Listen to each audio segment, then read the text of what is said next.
FM, Hagaya, Guam. You're listening to The Link with Chris and Sabrina on Breeze 93.9.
Link up with Chris and Sabrina at 637-0094 on Breeze 93.9 FM.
Said I'm crazy, crazy over you. Like a cooling breeze at noon in my day, I get a tingling sensation when you come and out your way. I feel your touch, and all the raindrops try to let the rain fall down on me. You're such a sight for so rising in this crazy little world.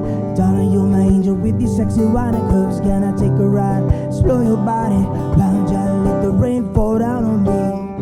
I'm crazy,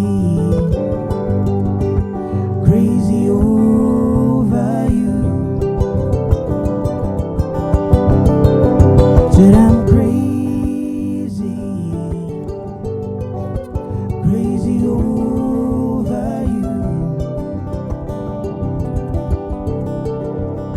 It's hard to be explaining all that's going on inside, but when I'm feeding for your love, you make me irate all the time when you kiss and caress me.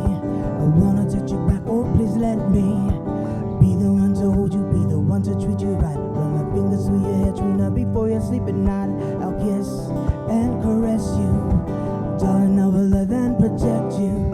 I'm crazy,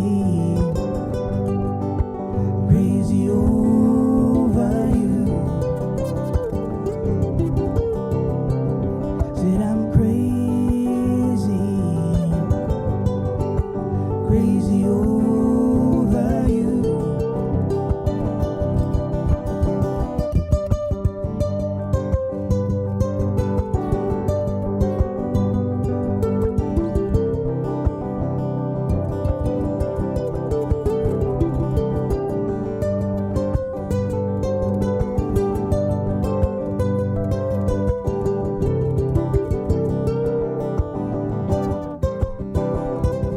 Just love me, love me, love me. Please love me, love me, love me. Come back and love me, love me, love me. Yeah, yeah. 'Cause I'm crazy, crazy over you.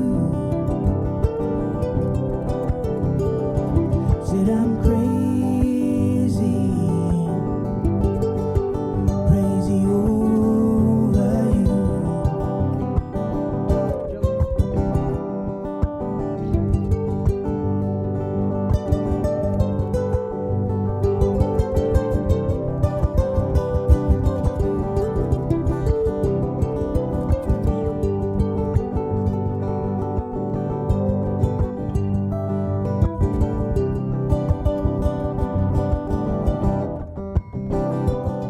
Said I'm crazy,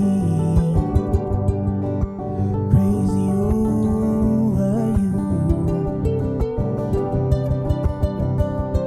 Said I'm crazy, crazy over you. Said I'm crazy.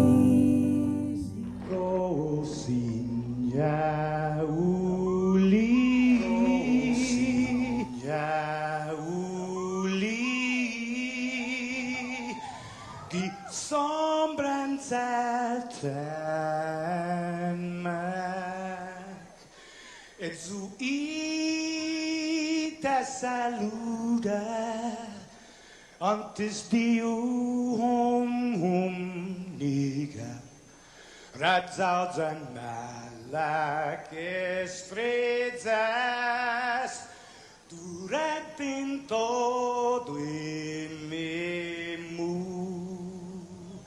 A nogi distancia, como kupugi palu, zaniman malak guafi,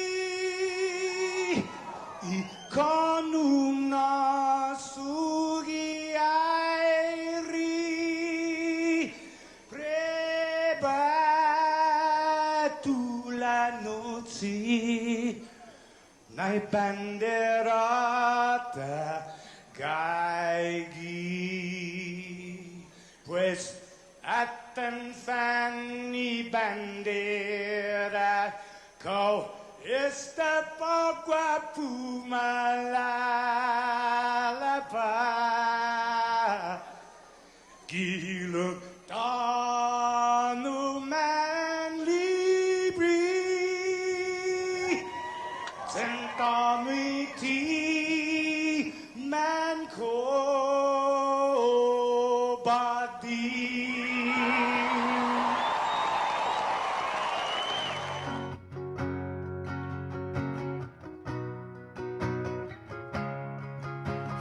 Fanogi chamoru puritanota kantai matunonya gitoru iluga Paraiona Parai Gloria a big isla sen para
And it make a lot of noise because, come next week, guys. Cannot. God, this is the quietest show ever. We're going to be conducting all of our interviews in whisper. Are you going to whisper good morning? Yeah, we're going to be like, good morning, Guam. Tomorrow's show, or next week's show, is going to be exclusively ASMR. Yeah, and then it's going to be like, so, Senator, how do you respond to the allegations? What are you going to do about soul? Yeah, soul like S-O-U-L. What kind of procurement do you have for your soul? It's 6:20.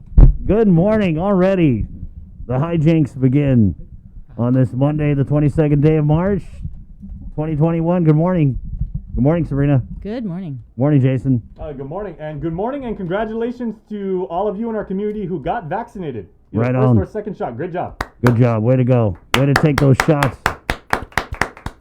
Shot. Everybody! Not exactly what was the intent of the original song, but it's still like. He should do a deal. Wait, who was it? Was that DJ Khaled? It was like Lil Jon. Oh yeah, that was Lil Jon. That's correct. Turn up for what? Yeah. Is that the one?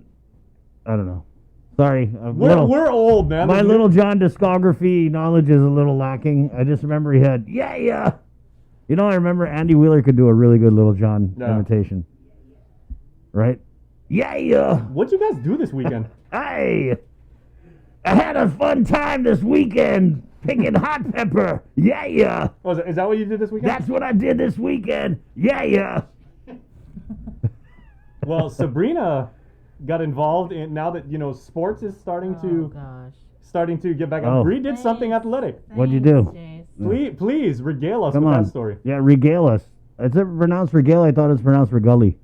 No, that's regalu. Well, That's I really wasn't going to tell anybody, but... All right. Oh, Go ahead. I'm proud of you. You were doing What did she sports. do? I don't Plus, even know. also your alma mater won in the NCAA tournament. Okay, what did you do? Let's just say I'm really sore right now. Okay. So that could either mean long distance running, fly fishing, Okay, fly fishing, definitely not. three point shooting competition.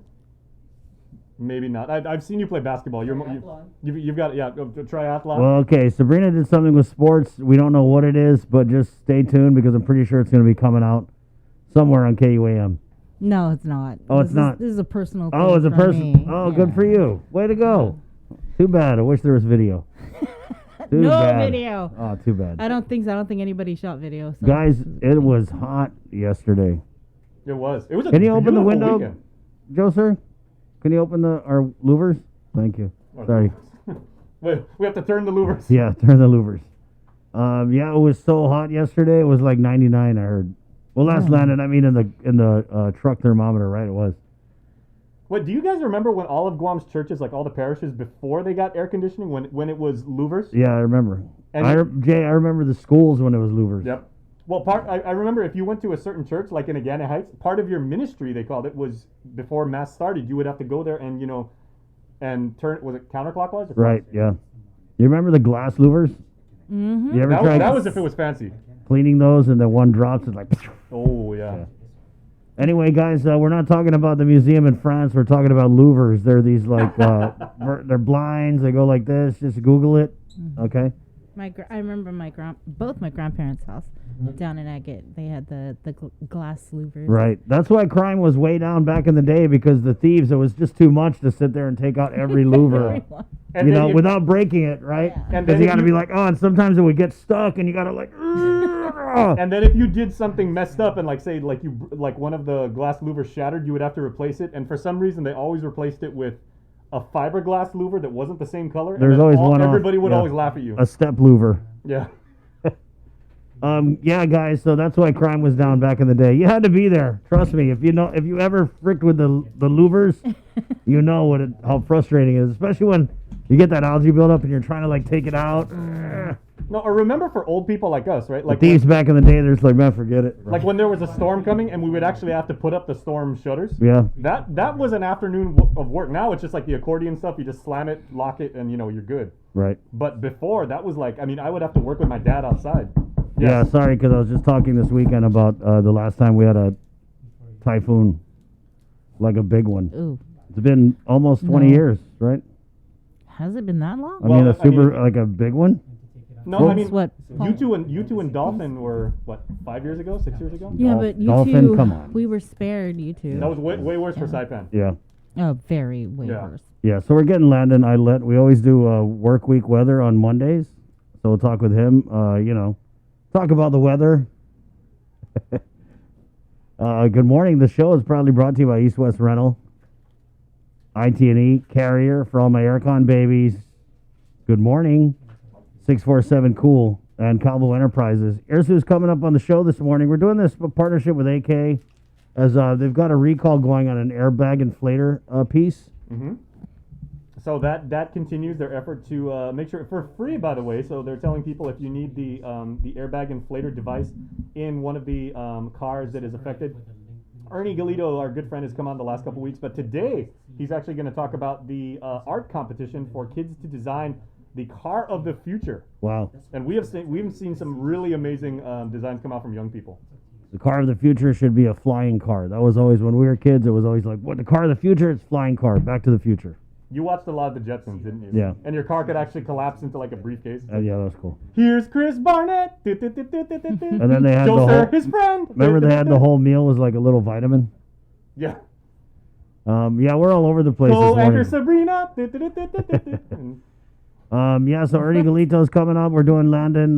We're getting Mayor Jesse of the Mayor's Council of Guam to do a little update.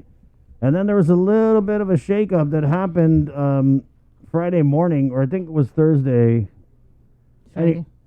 When was it? It was Friday. It was Friday. As the Republican minority in the legislature has a new minority leader in Senator Chris Duenas. So we're getting both the new minority leader and the former minority leader, Senator Jim Moylan, who was ousted in the Republican caucus. There's a lot of speculation as to reasons why, which we'll share with you coming up on the show. So we'll try and get both sides. But it kind of looks like it was a shakeup, and they both had issued a couple press releases. So there was some like talking in between the lines here. Yeah. Has anyone ever been ousted, as you said, like this early into a legislative term? Because we're what? 2 Hold on, months? let's check the main remember. We're not what? that I 2 can months, recall. 2.5 months into Not the that I term? can recall, Jay. Yeah, I mean, Usually that stuff happens before. But you don't even hear about it, right? So all the drama usually happens before they make Yeah. the announcements. But that was a quick one. Remember, it was Senator Tello last year. Then she had announced that she was going to step down, and she wasn't going to be trying to be the minority leader. And then it was Senator Jim Moylan, who, no doubt. Yeah, Will, and then remember Will had stepped Oh yeah, down. yeah. So last term it was former Senator Will Castro. He was like, "I'm going to run for Congress." So then Senator Tello was like, "Okay, I'll do it." And then at the end, she was like, "Yeah, I don't want it anymore." Because it's got to be tough. It's contentious. You know what I mean? With the re-election of Adelup coming up in, next year. Wow, that's next year. Oh, goodness. Oh, my God, it's next year. Oh, my God. So you got to start planning. Yep. So with that happening next year, it's like really like between the Republicans and the Democrats. And I'm thinking that a lot of the Republicans don't want to be too chummy, too buddy with Auntie Lulubelle and Josh. So obviously there's going to be a lot of partisan posturing. Sure, because they're different political parties. But at the end of the day, does that mean that there aren't things that the Republicans are going to be critical about with the administration? Of course there are. There's a million things. And so that's what I feel like it kind of came down to, was like, are we going to go hard? Are we going to try and, make deals, or what's going to happen? So we'll find out. There's a lot that they're not going to say, right? So we're going to have to key into what they do say this morning. Also, we're getting Daphne Shimizu, Revenue Tax Director, a little bit after 8. A little update there on the EIP and the tax refunds and all the good stuff that's going on out of Revenue Tax. And 9:30, senators, man, they're going to be in session. Oh, yeah, that's right. Yeah, so we're getting the Chief Procurement Officer, Claudia Kfaji, to kind of go in on this list that everyone was talking about from last week. This is the list of the sole source and the emergency procurements. It was like 27 pages. And I was talking to her yesterday. to prep for the show, and she was like, "Man, Chris, where's that? What's that table Senator Ada was talking about?" Oh, the was it an island shaped table? The floating. There's a table. The boat boat-shaped shaped table. conference table. Right. Yeah. And How so do you get a table in the shape of what kind of boat? it's a just proa? like it's almost like like a Guam seal style shape, I guess. Yeah, but I don't know. I mean, some of this is COVID related, and some of it is just, I guess, what Claudia said is every year she has to report to the legislature all of the sole source and emergency procurements, and so this was that reporting, but a lot of it is mixed up with stuff that they did for COVID. And she sounded kind of like, not bothered, but she was like, man, I go through this whole process to make sure everything's on the up and up. But I think part of the problem was that there just was not a lot of information on the list that came out. It was very, very, very lacking. Yeah, I spoke to her on Friday also, Yeah. and the format that it's on on the 27 pages, it cuts off right in the description. So yeah, there's like a little bit of a cliffhanger, like emergency purchase for, so you Dun, can't dun, really dun. tell what it's for. Clorox gallon for $13, and then Clorox gallon same day at another vendor, it's $600. Yeah. So you don't know, is that like one bottle of Clorox? Is it a case? We just don't know. Yeah. So. And and she said that the reason why, for example, on the same day it's two different vendors is because they'll go to that one store and they may have run out, so they go to the next, I guess, vendor on the list, and then, get as many bottles of Clorox as they can from the other vendor because, like I said, they ran out at the previous vendor. But, you can't get that when you look at the list. It's just an abbreviated, shortened version, and sometimes no version of... Remember, there was some blanks of what was on that list. Because I told her that when we were talking. I was like, well, what about the ones with the blanks? And she's like, she didn't know. She was like, wait, there's blanks? And I go, yes. Yeah. There is straight up blanks. Straight up. There is some straight up blanks on that. Yeah. And some of them you have to really look because it'll have the vendor, I think the vendor number. Yeah. So you have to look for that vendor Let's number just say and compare it to, yeah. let's see, where was 308, 308, 308, and then go through the list. Then sometimes it's there. Sometimes it's like, well, what the hell? Who's this? And why are they getting paid X amount of money? Yeah, it's just so she asked me yesterday, she goes, where's this table that the senators were talking about? And I said, I don't know, it's somewhere on there. There's a whole bunch of furniture that was bought. So it's somewhere on there. I don't know. We'll ask her about all the purchases. I also sent a FOIA last week, so yeah, that's what's happening this morning in the show. And then we're doing this Harlem Hikes. Yes, so we're going to have some of the youth mentors. Eva's going to come back on. She was on last week. She's with Nafa Malik. So she's going to be talking about, and the youth mentors, about the Harlem Hikes, which is scheduled to air tonight, the first episode. And then, of course, we'll bring it on the link probably tomorrow when we get it. But it's the youth mentors and Nafa Malik and Manyetlu. They explain how last year or the year before they got a grant, and they produced all these virtual hikes that they went on, and they put it together, they edited, Miracle Mogul's involved, and they're ready to roll out the first episode this week. And it's not just here's the beautiful scenery, but it talks about the history of the different areas that they visited. There you go. It's going to be awesome. It's 6:33, Monday, March 22nd. Let's go ahead and get into the news now with the very latest from the KUAM News team. Sabrina Salas-Mantanani, good morning. Half a day, everybody. Chief of Police Steve Ignacio held a press conference Saturday morning to release the findings of an administrative investigation into the November 2020 police officers involved shooting that led to the death of Xavier Tatao. The investigation was jointly conducted with Guam Customs and Quarantine. Chief Ignacio saying the findings of the joint investigation involved the collection, review, and analysis of all available evidence, which included police reports, forensic reports, witness interviews of people at the scene and the surrounding neighborhood, as well as interviews with the officers involved. Based on months of investigation, quote, we found that the actions of the 4 police officers in their response were justified. The chief then began describing the sequence of events that evening. Here's more from that press conference. We will now provide you a sequence of events that transpired on the night of November 3rd, 2020. Initially, police officers responded to Bonito Street for a reported theft of a cell phone. After meeting the victim, the responding officers obtained the location of the suspect, which they also identified and confirmed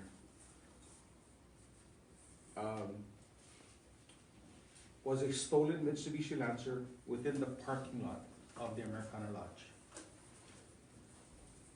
The officers approached the suspect and the stolen vehicle, illuminated the vehicle with their flashlights and headlights from their patrol cars, and found that the vehicle's engine was on, and a male and female were within the Lancer. They yelled out and instructed the male suspect who was in the driver's seat to turn off the vehicle and exit, but he refused. The police officers repeatedly called to the suspect with their instructions numerous times, as confirmed by witnesses, but the suspect continuously refused and then started revving the car's engine.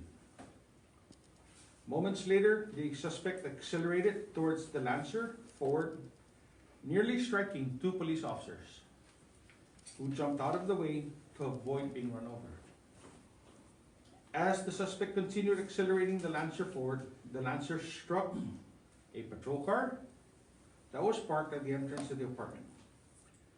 At that moment, one of the police officers ran to the driver's door, yelled at the driver to stop, and tried to open the door, but he was unsuccessful, and the suspect refused and reversed the Lancer, forcing the officer to jump away to avoid injury and nearly striking two other officers again. After briefly stopping, the suspect accelerated the Lancer forward, nearly striking one of the police officers. It was at this time that this police officer discharged deadly force with his issued firearm at the suspect vehicle. The suspect vehicle rammed into the same patrol car, and the police officers surrounded the Lancer and continued at the suspect to stop. One of the police officers approached the driver door and tried to break the vehicle window with his baton, but failed. Despite numerous commands, the suspect continued revving the car engine and reversed again, nearly striking the officers. One of the police officers discharged his firearms again at the suspect vehicle. Again, the suspect vehicle stopped momentarily, and again the police officers continued with their commands for the suspect to stop and surrender, but he continued to refuse. The suspect again accelerated forward and struck the police car. This time, 3 of the 4 police officers discharged their firearms at the suspect. Despite discharging their firearms, he continued to refuse to stop the car or surrender. He tried to reverse the Lancer, but the Lancer was stuck to the patrol car. The suspect then accelerated forward, and another officer discharged his firearm at the suspect. The suspect then rammed into another parked car, which was the parked car of the victim of the initial call regarding the stolen cell phone. Finally, after the suspect stopped revving the Lancer and it stopped, the 4 police officers moved in and found that the suspect and the female in the car sustained injuries. They immediately called for medical help, which arrived on scene and transported both. They were transported to the hospital. Chief Ignacio said that police officers were faced with a suspect with a 3,000 plus weapon, which was the vehicle. Quote, they discharged deadly force in response to the deadly force used against them and ceased the deadly force when the threat against them had stopped. During the press conference, the chief also confirmed the death of the female passenger in the vehicle with Tau. She was identified as Vicky Regis. He added, however, that he was not privy to any information as to whether or not her passing had anything to do with the shooting All 4 officers are back on the job. The Guam Police Department's press conference followed a press conference held by the AG's office late Friday.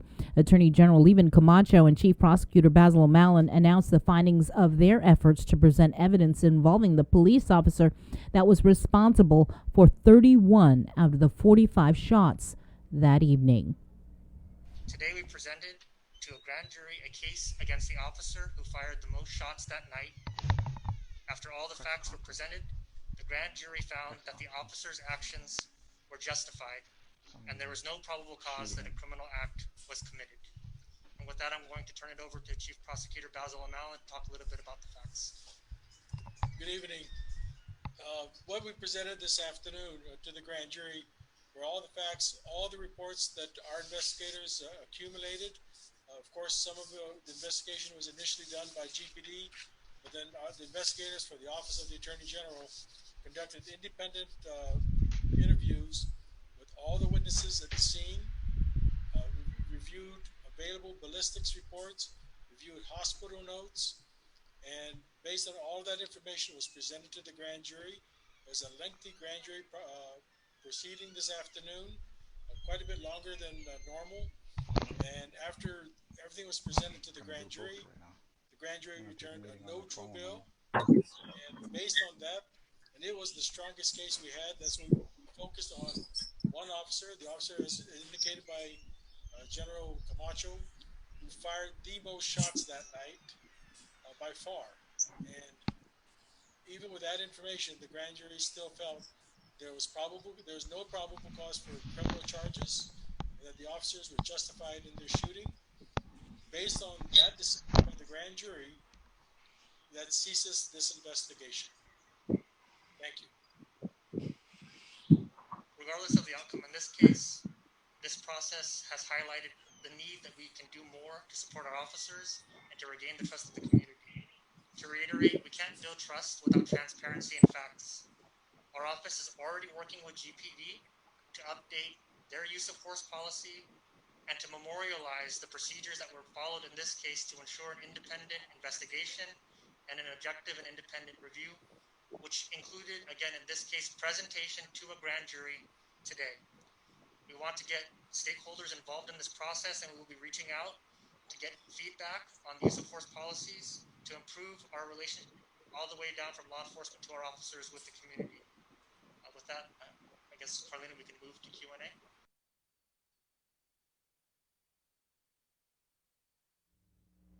Again, the grand jury returned a no true bill, finding the actions of the police officer was justified. And with more news, here now is Peter Santos.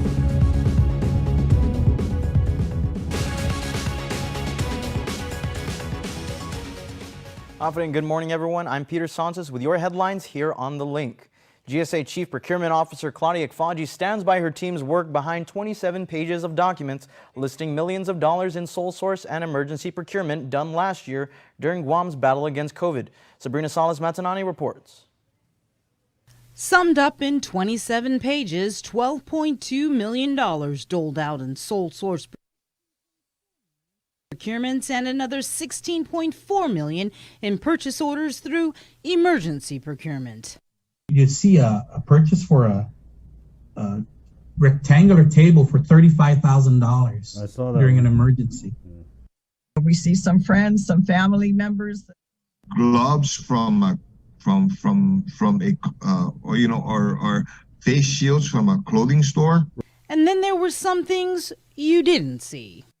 It shows a procurement for something, but we don't know what it's for because, who it went to and for what reason, it's blank. According to GSA Chief Procurement Officer Claudia Ekfaji, the reason why details are lacking is because not all the information could fit in the report.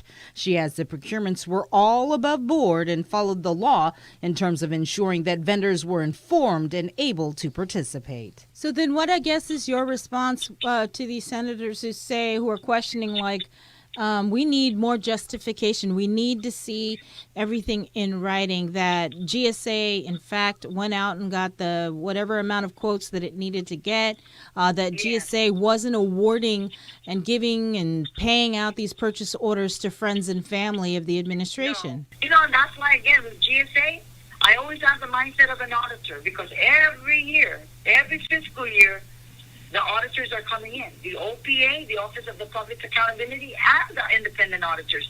So this office gets audited by two separate auditors to make sure that we're following the regulations and the statutes that's required of us or this office to follow.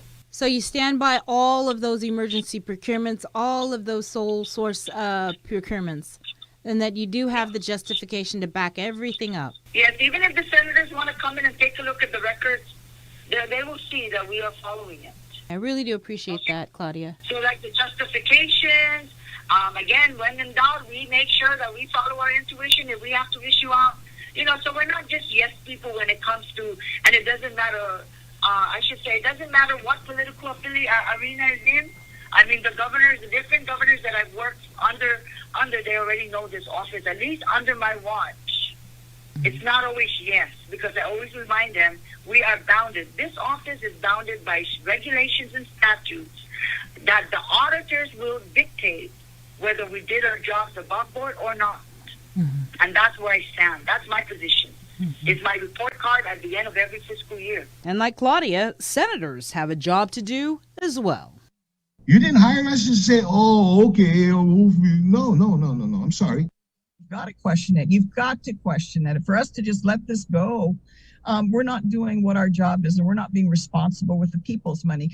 The people of Guam are owed an explanation for this expenditures and why they happened during this time of pandemic, and what was so urgent about a $35,000 conference table or a boat-shaped table for $10,000. As reported, committee chair on procurement, Democrat Senator Sabina Perez says she plans to hold an oversight hearing. Reporting for Guam's News Network, I'm Sabrina Salas, Matanani. It's been over a decade since the Guam Police Department has administered random drug testing to officers. The alarming news was brought to light during the Legislative Committee on Public Safety's oversight hearing with the department. KOAM's Adriana Cotero reports. Drug testing. When's the last time you guys did it as a police force? Acting Committee Chair Senator Frank Bloss Jr. called the oversight hearing with the Guam Police Department to address concerns of misconduct and public corruption with law enforcement personnel. Although when Senator Bloss, who is a former police officer, also slipped in a question regarding random drug testing, it was learned that under the leadership of Police Chief Stephen Ignacio, no tests have been administered. I have not done one, but I am in discussion already with DOA, and we have set aside money for mandatory drug testing for our uniform personnel. Not only have there been no tests performed during this administration, but also for over a decade. When was the last time there was any drug testing done in the police department? Please don't say 1994, because that's when the last time I got tested in the police department. So the last time I was drug tested, and that was the last group that got drug tested, I was a sergeant. That was over a decade ago. Yeah, I just did the math. It's about 25 years ago. Yeah. So I'm doing one, sir. It'll be coming down soon. While Ignacio says they have set aside money and are coordinating with the Department of Administration to perform the regular random testing, Senator Joanne Brown was not pleased to hear the lack of regulation. What is the reason? I mean, we have a serious drug problem here on Guam. I think probably you know more of that than the rest of us in the line of work that you and your officers do. Why has there not been drug testing on a consistent basis for designated positions, and which obviously all your officers fall into? You know, Senator, that falls squarely on my shoulders. I have not coordinated any drug testing, and I take responsibility for that. Yes, I did realize that it has been many, many years, that we have not done drug testing in the Guam Police Department. Major Manning got tested. I didn't get tested when Major Manning got tested. Honestly, I think I've only taken one drug test. That's when I joined the Guam Police Department. Ignacio joined GPD in 1987. He confirmed with lawmakers it is still required for new employees entering the department to undergo a drug test. Reporting for Guam's News Network, I'm Adriana Cotero. Former First Lady Roseanne Santos Atta has passed away at the age of 77. Mrs. Atta was the wife of former Governor Joseph F. Atta. She was active in many civic organizations and was a board member of Gumamami and the former executive director of the Developmental Disabilities Council. Senator Frank Blas Jr. is her godson. His father, Frank Blas Sr., served as the lieutenant governor during Governor Atta's 2 terms. She was always a very gentle-hearted, a lady that smile on her face, okay, and a strong woman that basically helped to keep up a strong man in Governor Joe Atta. My condolences go out to her, to Nino and to Eric and the girls, and God gained an angel in her passing. Condolences flowed in from other local leaders. Speaker Therese Terlahi praised Mrs. Atta for devoting so much time to helping the community. Congressman Mike San Nicolas also extended his sympathies, saying his grandparents, the late Speaker Franklin and Julia Kirigua, were close friends of the Attas. And Governor Lulian Guerrero issued a statement saying,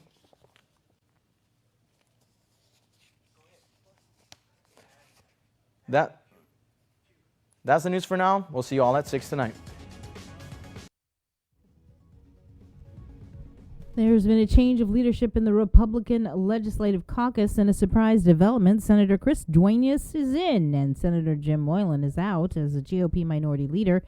Nestor Lecanto has more. That's a lot of money. Senator Moylan, a second-term lawmaker who was named minority leader in January, was the first to announce the news. In a brief statement to the media, he said, quote, "While I believe that the reasons which led to the decision were unwarranted, I respect the will of the majority within the caucus." He said he will continue to serve the people and that, quote, "We have many serious issues to focus on, and these latest developments will in no manner hinder our efforts." Moylan did not elaborate on the reasons for his replacement, but in a statement of his own, the new minority leader, Senator Chris Duenas, did. He hinted that Moylan's efforts and ambition might have come at the expense of his Republican colleagues. Duenas, who declined an interview, said the change in leadership is to allow for greater focus on collective legislative initiatives and to support those who have expressed interest in higher office. He said while they support those goals, quote, "We also need our leadership in the Guam legislature to be focused on the work and issues at hand." Duenas went on to say, quote, "As our aspirations, needs, and priorities evolve, we must remain focused on ensuring that we are doing what we were elected to do." He went on to thank Moylan for his efforts to, quote, "ensure that everyone has an equal footing at the table." For Guam's News Network, I'm Nestor Lecanto.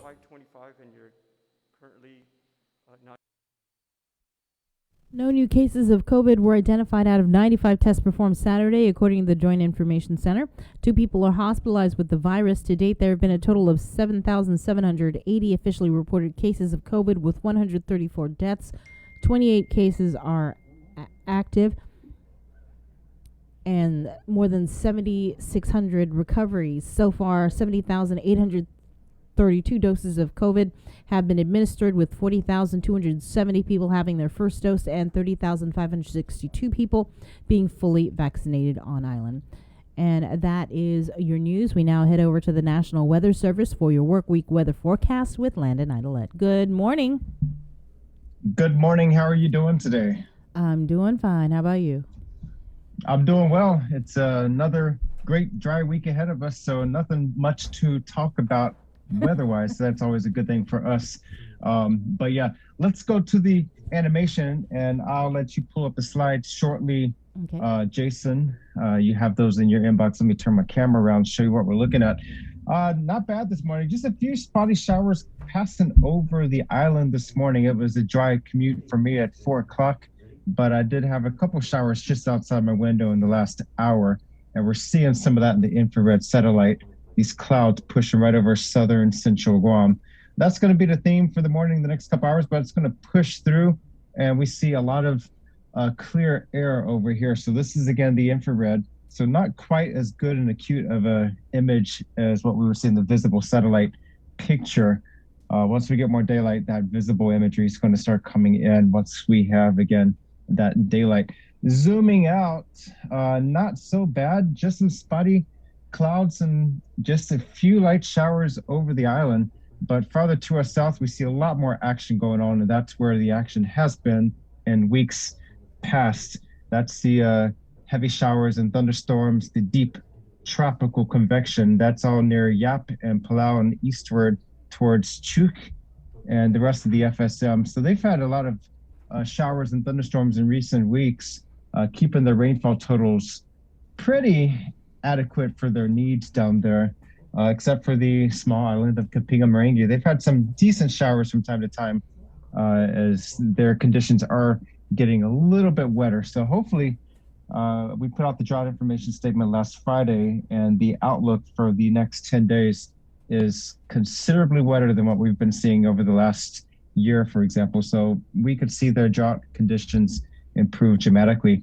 Zooming further out, we see the Pacific Basin.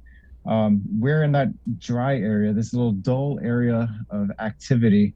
The mid-latitude tropical cyclones, they're still, or not the tropical cyclones, but the mid-latitude cyclones, those are still spinning up well to our north. They're keeping way up out of our area, but they could generate some north swell from time to time. We're not going to see too much excitement as far as the sea conditions are concerned, at least from north swell and northwest swell, but we could see trade winds increase later this week. If you go outside, you notice the winds are down just a little bit, and I'll talk to that in just a moment. But let me show you one other thing before we go to the slides. I mentioned last week some of our guys are working on our webpage, so it's going to have a little bit different look and feel, and we hope it's going to be more pleasing to the user. If you go to the bottom, you see our most latest Facebook post, our Twitter post. So we started this Twitter page back in July, but the thing I like the most is this bar right there. So you look at the Tux product selector. This shows you every product issued from our office. You keep your page refreshed, it'll have the most recent bulletin issued from our office, including the SIR forecast, coastal waters forecast, METARs. Those are our hourly observations at the airport, tide reports, state forecast, zone forecast. So everything's going to be displayed here. You can find the bulletin you want all the way up to the most latest information issued from our office. So this is a quick go-to if you don't know the name of the product you're looking for, or the identifier, the SRF, the CWF, whatever. Go to this pull-down menu and you can see the latest forecasts as they've been issued by our office. Of course, we also have things highlighted here in the pink banner, any kind of advisories, watches, or warnings. And then, of course, the usual menu that's by standard by the National Weather Service directives. So let's go to the slides, Jason, and let's look at the week ahead. So again, I have the webpage over here on the right hand, just showing the stuff. We're going to be talking about the radar. You see radar not operational. We had a radar team here from Oklahoma the last couple of weeks doing some major repairs. Unfortunately, it does require more work in the weeks and months ahead. We'll be communicating that more in the not too distant future as those repairs are ongoing. But locally for the week ahead, there is a moderate risk of rip currents. That is pretty much standard, and that's along the east-facing reefs of Guam and the CNMI. That's mainly because of that trade wind swell. The fire danger is high. And you remember we saw that tumble about 2 weeks ago, and we had more showers 2 weeks ago. That has fallen just a little bit from the extreme category, but we are in the high category. And we'll see that creep up in the days in the next week or so. Drought conditions across Guam and the CNMI, abnormally dry to moderate drought, mainly for Saipan and Tinian. And then across Micronesia, a lot of trade winds surging down there. High surf advisory for Kosrae, small craft advisory for Madro, and extreme drought conditions do remain for Kapinga-Marangi and Woche and the Marshall Islands. Moderate drought for Kwajalein. Next slide, current conditions. This morning, east winds around 8 miles per hour here at the airport, partly cloudy skies with only a few showers. Temperature this morning is 78 degrees. We are remarkably average for this time of the year. If you look at our temperature normals, they're typically 76 for a low, 86 for a high. Yesterday, we reached a high of 86 and a low of 77. So it doesn't get much more average than that. Rainfall, of course, no rain measured here at the airport yesterday. And since January 1st, 7.47 inches of rain, where we normally are right about 11.55 inches of rain. And the next slide, that does show our latest U.S. Drought Monitor drought map for the region. Abnormally dry conditions for Guam and Rota, but moderate drought for Saipan. And of course, you see those red areas down there at Kapinga-Marangi and Pohnpei State and Woche. I do suspect this red for Kabang and Maringi, they may see some drought improvement in the next week to 2 weeks, especially when we reissue our drought statement, not this Friday, but next Friday. If the forecast does pan out for that island, they could see some substantial rainfall, which is much needed, and they will much appreciate that. The next slide, that shows the polar orbiting satellite showing the winds over the ocean surface. And if you look over well to our east, near the Marshall Islands, you see all the green and the yellows. Those yellows, again, those are 20 to 25 knot winds. They are surging across the Marshall Islands. Eventually, they're going to generate some trade wind swell that will reach our area by midweek. So we're going to see those trades bump up just a little bit. The winds are pretty moderate and light this morning, around 10 to 15 miles per hour. They will increase to between 15 and 20 miles per hour Tuesday and into Wednesday. Now, the next slide that shows the buoys, the Retidian buoy. Combined seas this morning, not bad, 4 to 6 feet, and that's primarily a trade wind swell out of the east-northeast. But looking at that purple line in the wave forecast, we're hovering just below 5 feet today. That's going to steadily increase as we go toward Wednesday and into Thursday, with seas reaching 6 to 8 feet. And again, that's going to be a combination of a east-northeast trade wind swell and a northeast swell. So seas will build, and that surf along the east-facing reefs of Guam and CMI also will increase toward the end of the week.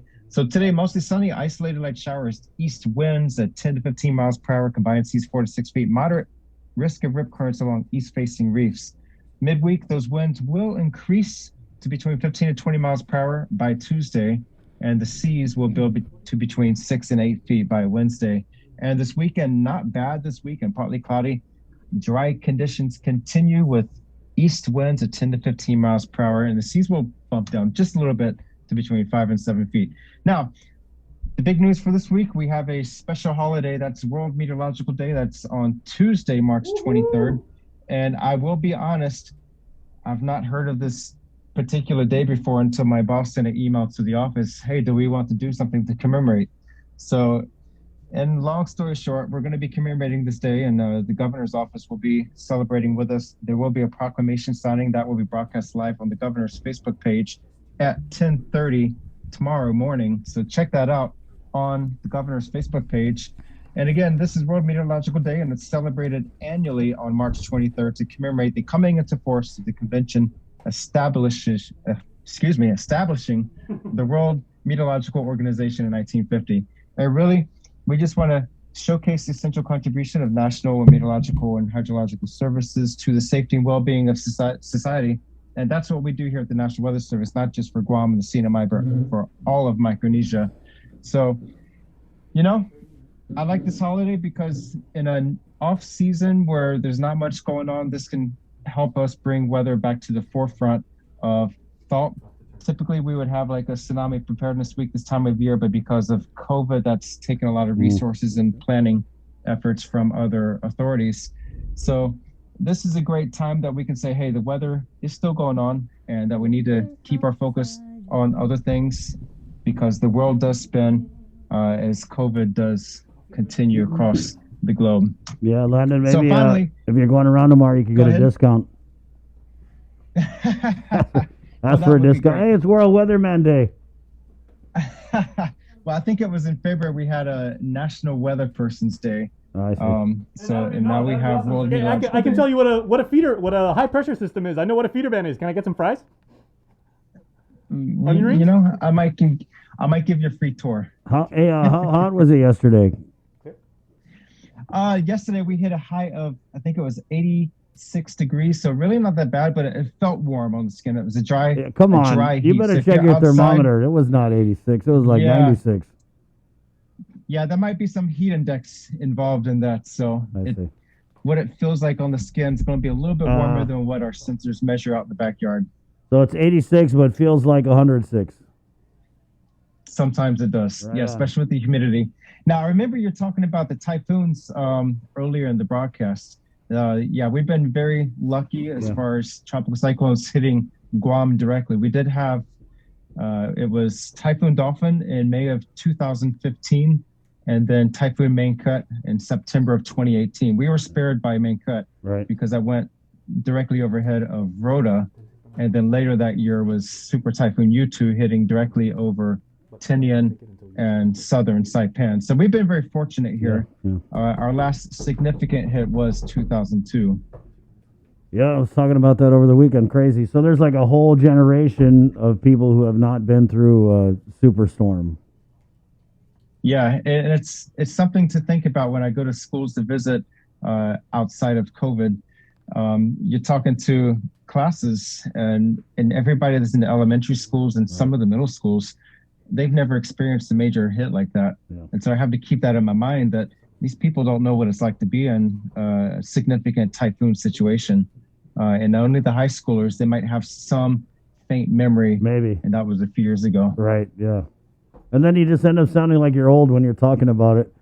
You know, back in the day, we used to have it. Yeah, right. This old geezer. There's no such thing as a typhoon. Get out of here.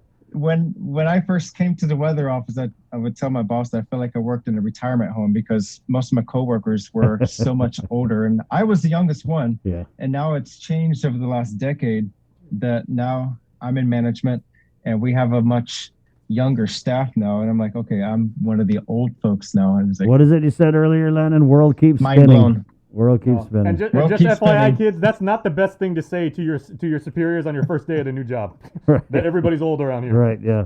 Hey, thanks, Lennon. Appreciate it. Thank you. Have a great week. That's all right. It's 7:04. We are KUAM FM, Agani, Guam, The Breeze, 93.9. This is The Link, brought to you by East West Rental. Carrier, Cabo Enterprises, IT&E. We now turn it over to the one and only fan favorite, Jason Salas. I don't know if I should feel like a show host bringing on Ernie Galito or like a professional wrestler when you introduce. I like giving you that intro. I think you need like the robe and walk down the hallway when I do that, right? well, that was starring the Jason Salas. That was very, very creative and fittingly so. You know, Ernie from Atkins Scroll, once again, our friend who joins us each and every Monday right here on the show. Ernie, good morning. And creativity seems to be the theme of the day today because you guys have a event that you guys do annually, of course, until like last year when the world got crazy. But the Toyota Dream Car Art Contest is applicable for, is it just young people, Ernie, in Guam and Saipan? Yeah, it is. All students below the age of 15 are eligible to participate in the Dream Car Art Contest. And I know you've told me over the years that part of the reason why this event, this contest, you know, this chance for kids to express their creativity is because young people at that age who typically and technically are not driving yet, or at least they shouldn't be, they can come up with some of the most transformative, some of the most unique, some of the most innovative ideas for what a car should be because, you know, they really don't have a frame of reference, and that's a positive thing, right? Yes, it is, everybody. Mainly because, you know, students at that age or even younger really don't have any preconceived notion of what goes into an automobile or anything type of mode of transportation. So their creativity is kind of untethered because they can come up with things that they are close to, or things that they may have some knowledge about, or some things that they feel they have a knowledge about. You know, such as there's some running themes, such as being close to family, being close to nature, protecting the environment, for example, and also protecting the heritage of Guam. Very nice. So is there a central theme that we're working with this year for the Toyota Dream Car Art Contest? It's basically the same thing that's been going on since the last 13 years. Nice. Is to express your idea of what you think a dream car could be. So basically the parameters are basically only limited by your own imagination, your own passion, and, you know, forgive the pun, but your own drive. Exactly. But we are limited to what they can put on paper, for example. No digital, no photography. It has to be with materials, as we would call it, analog, you know, paper, pen, paint, acrylic paints, crayon, magic marker, anything that they can use to etch out a scale or etch out any type of image. They can use that, put it on 11 by 17 paper, submit it to us, and then it's got to be the student's own work, of course. It's not a family project. And so, but we could tell that there's a lot of influence from family members who may say that, you know, me, try this. And so students will pick that up and they'll put it in their artwork. But also students are very savvy about current events. Some of the global entries from last year's events had typical things that from students around the world that affected them in where they live. For example, there were some studies. There were some drawings about something that happened, such as an earthquake, some kind of natural disaster, or if there's a fire in their neighborhood. And so their dream car also included ways to how to protect people during a fire, or how to excavate rubble from broken down buildings caused by an earthquake. Okay. And of course, they can go to akguam.com for more information. And by the way, the effort that our friends over at Atkins Coal continues to help you if you have one of the vehicles that they sell as a licensed automotive dealer for the brands that they carry. If you are affected by the airbag inflator, of course, you can check that out. So, Ernie, do we have any? I know we're bringing up the pictures right here of some of the past submissions and everything like that, but this affects kids in Guam and Saipan. Are there any examples if people go on your website or your social media profiles and everything that they can see, maybe to get like a head start, or again, pardon the pun, to get a jump start? Well, actually, the contest for 2021 is over.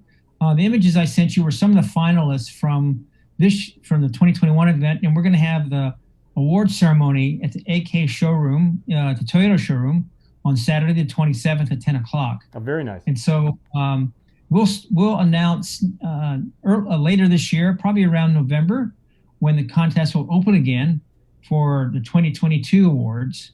And yes, they can go to toyota.com/Dream Car Art Contest to take a look at some of the past entries from the world over.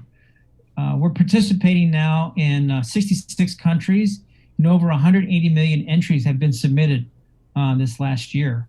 And one of the interesting things, Akio Toyota, the chairman of Toyota, he has a keen interest in some of the finalists. And he has a Select President's Award from the global finalists that get submitted and are entered into the final global finals in Tokyo. That selection is given to his design and engineering team, and it becomes a life-size model.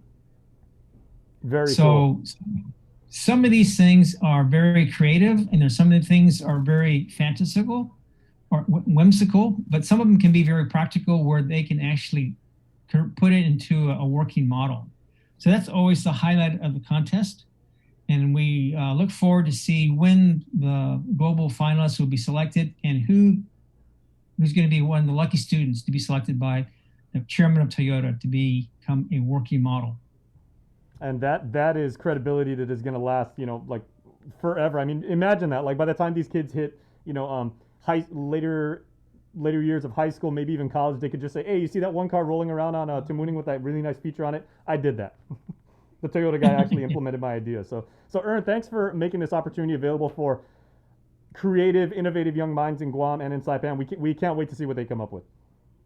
And what we do too, just so that the artists don't feel this is a one and done, we'll take a lot of those finalist drawings and we'll put them into and create a local Dream Car Art Contest coloring book that are made available in our Toyota showrooms. And so when kids accompany their parents when they come shopping for a car and they don't have anything to do while their parents get into a test drive, then they have crayons and coloring books, and they can fill out some of the outline drawings from the contestants' drawings. There's also a work page where they can create their own Dream Car Art Contest. Yeah, see, these kids don't even have to wait till they get into college. They can just say, "Hey, you see that design? I did that." Head over to AK and you can check them out. They've been published. Yep, exactly. Well, Ernie, we always appreciate it. We'll see you next Monday. All right, take care. All right, have a great day, my friend.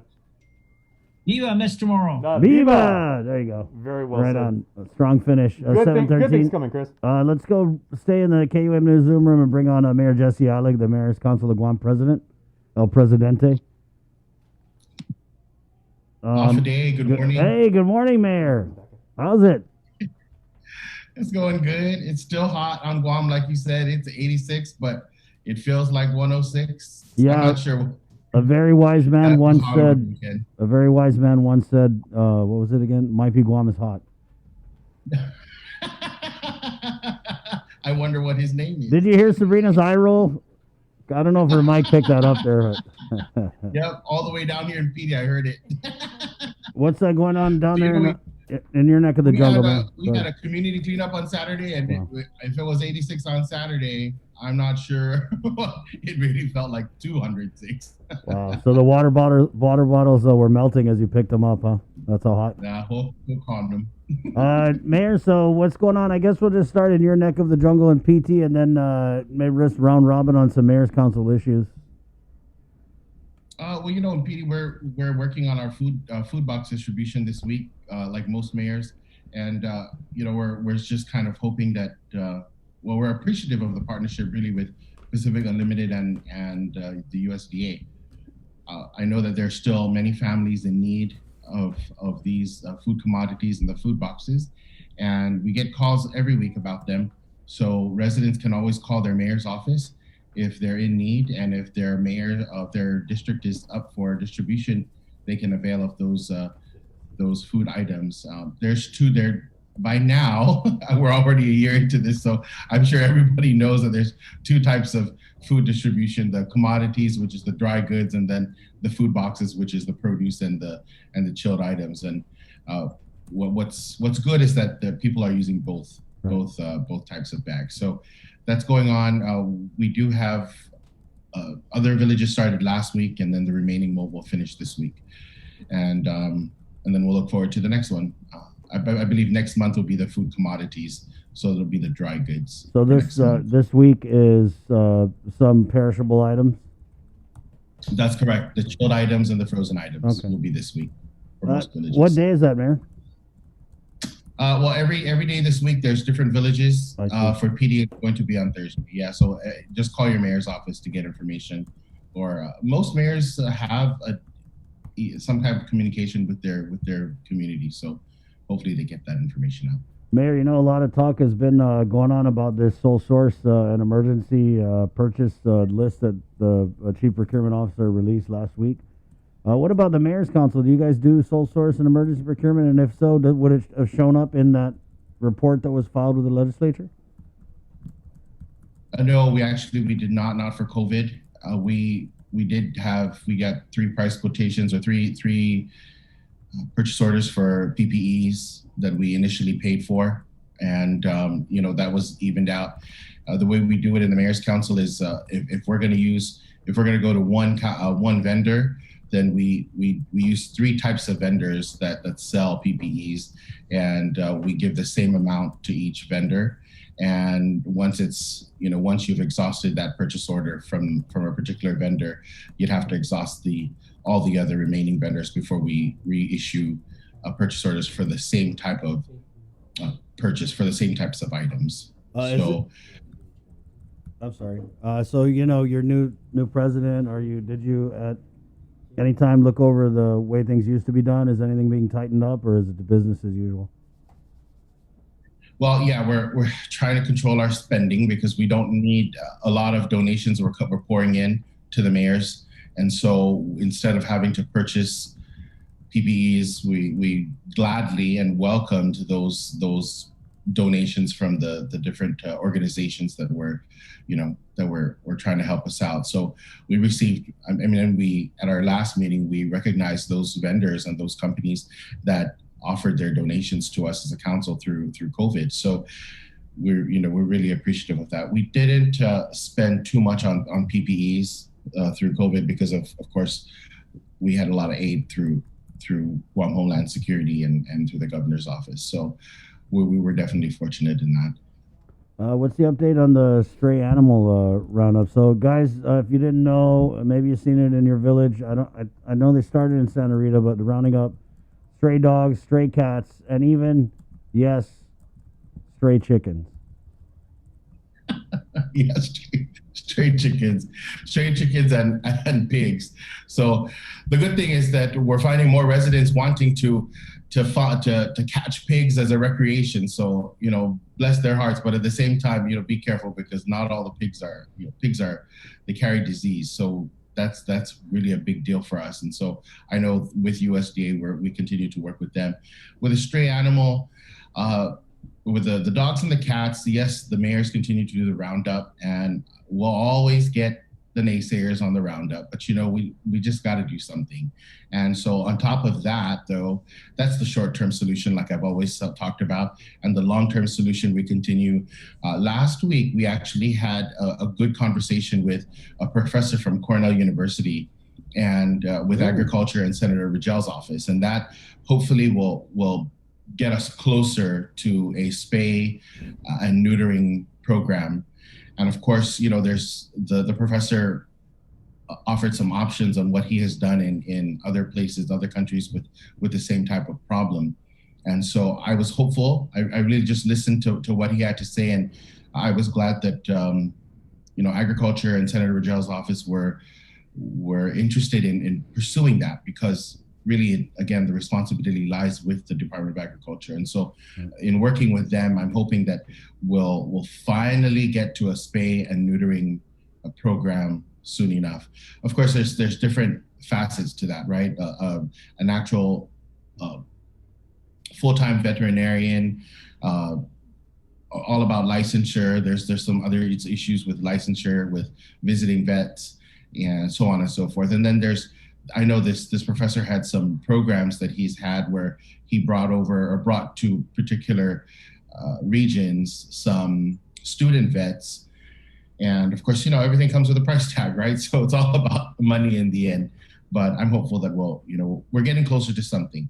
The good thing about it is we continue to talk about solutions, and we continue to get closer, even if it's one step at a time. We're getting closer to a long-term solution. Right.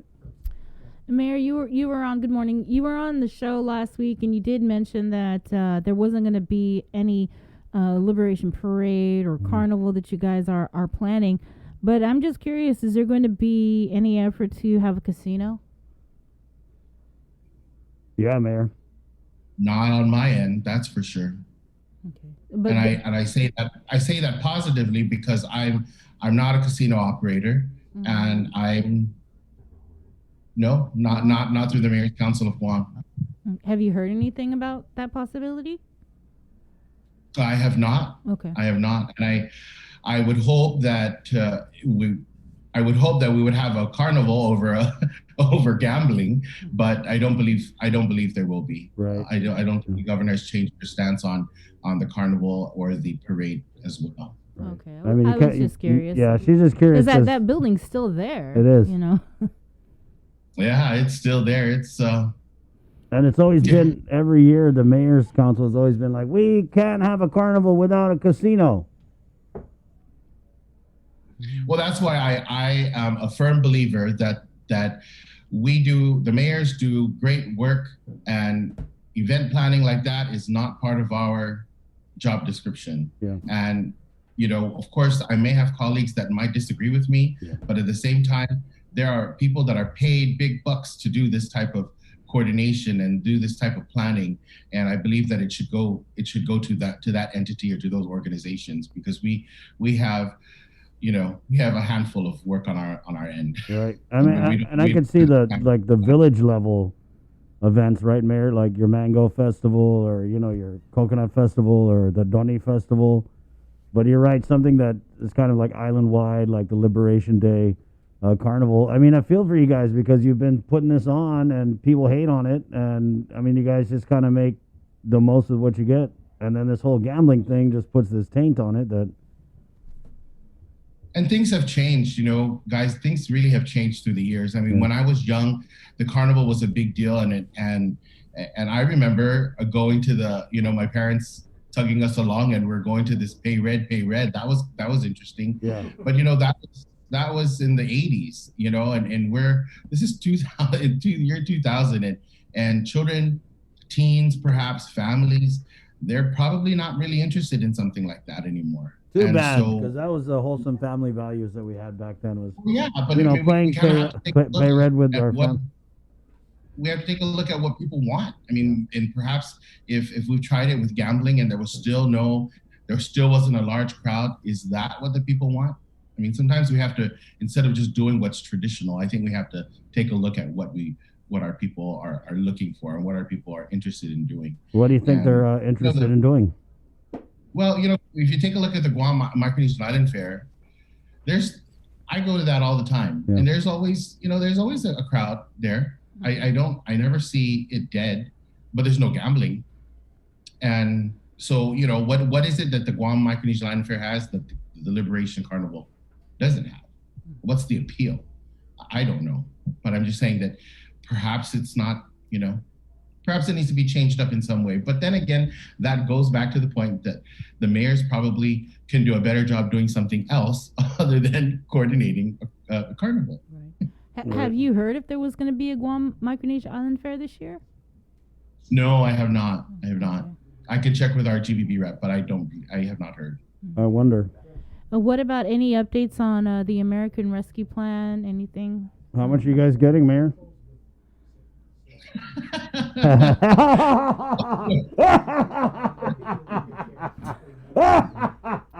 I don't have a dollar amount, but we're certainly working on some plans. We are working with the Lieutenant Governor on hopefully on a summer and an after-school program that will be sustainable. I think for a lot of us, that's our biggest concern, is something that's sustainable, right? We don't want to just operate it for 1 year and then what happens to the subsequent years. I mean, yes, you might have a large chunk of money now, but we need to make sure that it is sustained, and that all the villages can participate, and all the villages can actually coordinate them. So yes, there is a large sum of money for that, and we're really working on it, but we don't have any solid plans yet, and we're hoping to start by the summer for sure, and that's from that. We had a comment here, Mayor Jesse. Is there a way to call out Manila Mayor? He needs to get some street light on the main highway. I almost got hit because some cars have an issue. They can't turn on their headlights. And anyway, check see Mayor Al, what are we doing? Because I remember it seems like every couple months a pedestrian dies on that stretch of road in Manila. And every couple months we got the mayor coming out and talking about, hey, we need crosswalks. Hey, we need this. Hey, we need that. So where are we on that? I mean, I know it's not your village, but as a president, I'm sure you have, your finger on the pulse of it. Right. So of course, it's the same story on the street lights, but I'm sure we can work something out with GPA and DPW.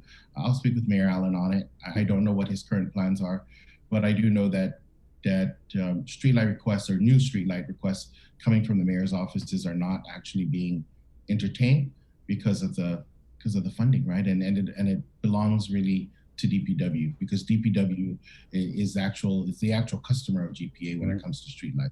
Let me ask you that, since we're talking about DPW, do you think any of this 610? We don't even know anymore. Yeah. The governor said that 660 is looking more like 610. Yeah, that's because you guys all want the money, and so now Auntie Lulu Bell's like, oh no, it's not 661 million, it's only 610, and it's going lower by the minute, the more you guys ask. But Mayor, what? I don't know what DPW is getting, but I certainly hope that DPW gets a large chunk of it, because they really are our backbone, right, when it comes to the communities. That's what I was going to say. Is a friend of mine was saying, how much of this $600 whatever million is going to go to like road repair and the secondary streets, the main road, the street lights that they don't have any funding for. Or is it just going to go to friends and family? Well, we're certainly going to be on that. I mean, we always communicate with DPW, or at least I do. So we'll definitely make sure that there is a plan. There are plans for street repair. We just need to make sure that we follow through with it. Yeah, I thought years ago, like mayors had submitted like a list of roads in their villages for and not the main roads, but the secondary roads for repairs. And I don't even know whatever happened to that list and whether or not any of those repairs have ever been made. Got to pull that up. It was like several legislatures ago. Yeah, Vince Ariola knows. He's mentioned it several times to us that they're working on it. So hopefully this money will expedite that process. Where's this list? Can we get this list? I don't have the list, but we can probably get it from DPW. Okay. And so this list, it is an old list, right? Correct. Okay. And so now Vince is like, we're actually going to work on it?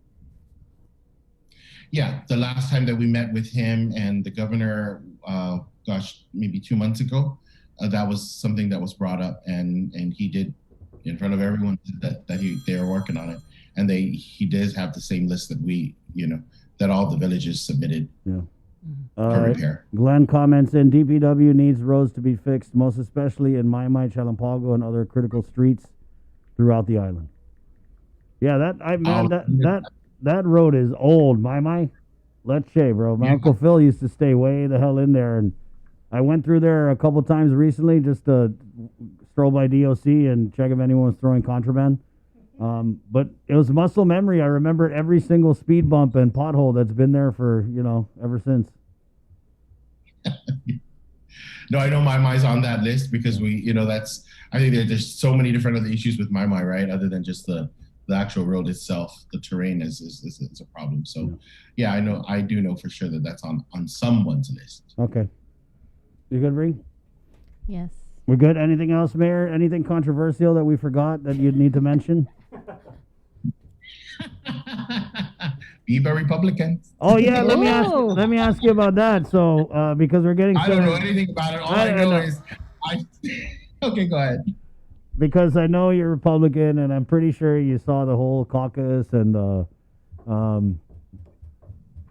what's a nice way to put it? Because Senator Duenas is here. The volleyball rotation of the the minority in the legislature. What was your take on that, Mayor Alec? I was caught by surprise, but you know what?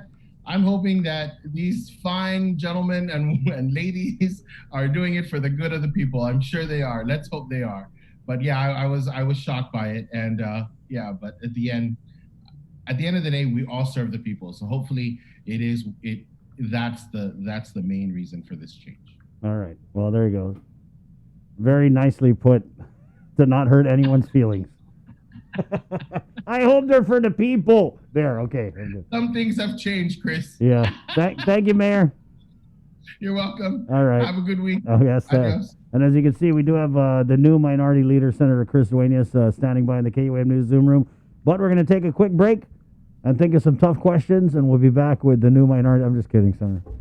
We're going to be back with the new minority leader next, right here on The Link. Good morning. Join KUAM. Through the month of April, KUAM News and the KUAM Care Force features Sustainability Matters, building awareness for environmental issues, highlighting activists, and showcasing businesses and individuals making a difference in our community. Watch a special series on Mondays on KUAM News featuring different aspects of thinking green in our community. Awareness messages on every platform, giving you tips for leading a more sustainable lifestyle. The Dirty Politics Weekly feature with The Link live on location with Chris and Sabrina, visiting different villages with political leaders and addressing environmental problems in our community. And this year, the Think Green Annual Cleanup goes virtual. Organize your community cleanup, post and tag with hashtag ThinkGreenGuam, and we'll feature your cleanup on our multimedia platforms and in a special montage on KUAM News Weekend Edition during the last weekend in April. Sustainability Matters, part of the KUAM Care Force's commitment to our community. Presented by Green Energy Solutions, Inc. Only one company on Guam provides every solar energy solution under one roof, Micronesia Renewable Energy. You want solar only? They got that. You want solar with batteries? They got that too. You want outright purchase or lease purchase? It's up to you. Does your solar system need a tune-up? That's what they do. For solar energy solutions from A to Z, you can count on MRE. Give them a call at 632-2613 for a free consultation. MRE, providing real solar solutions built by real solar experts.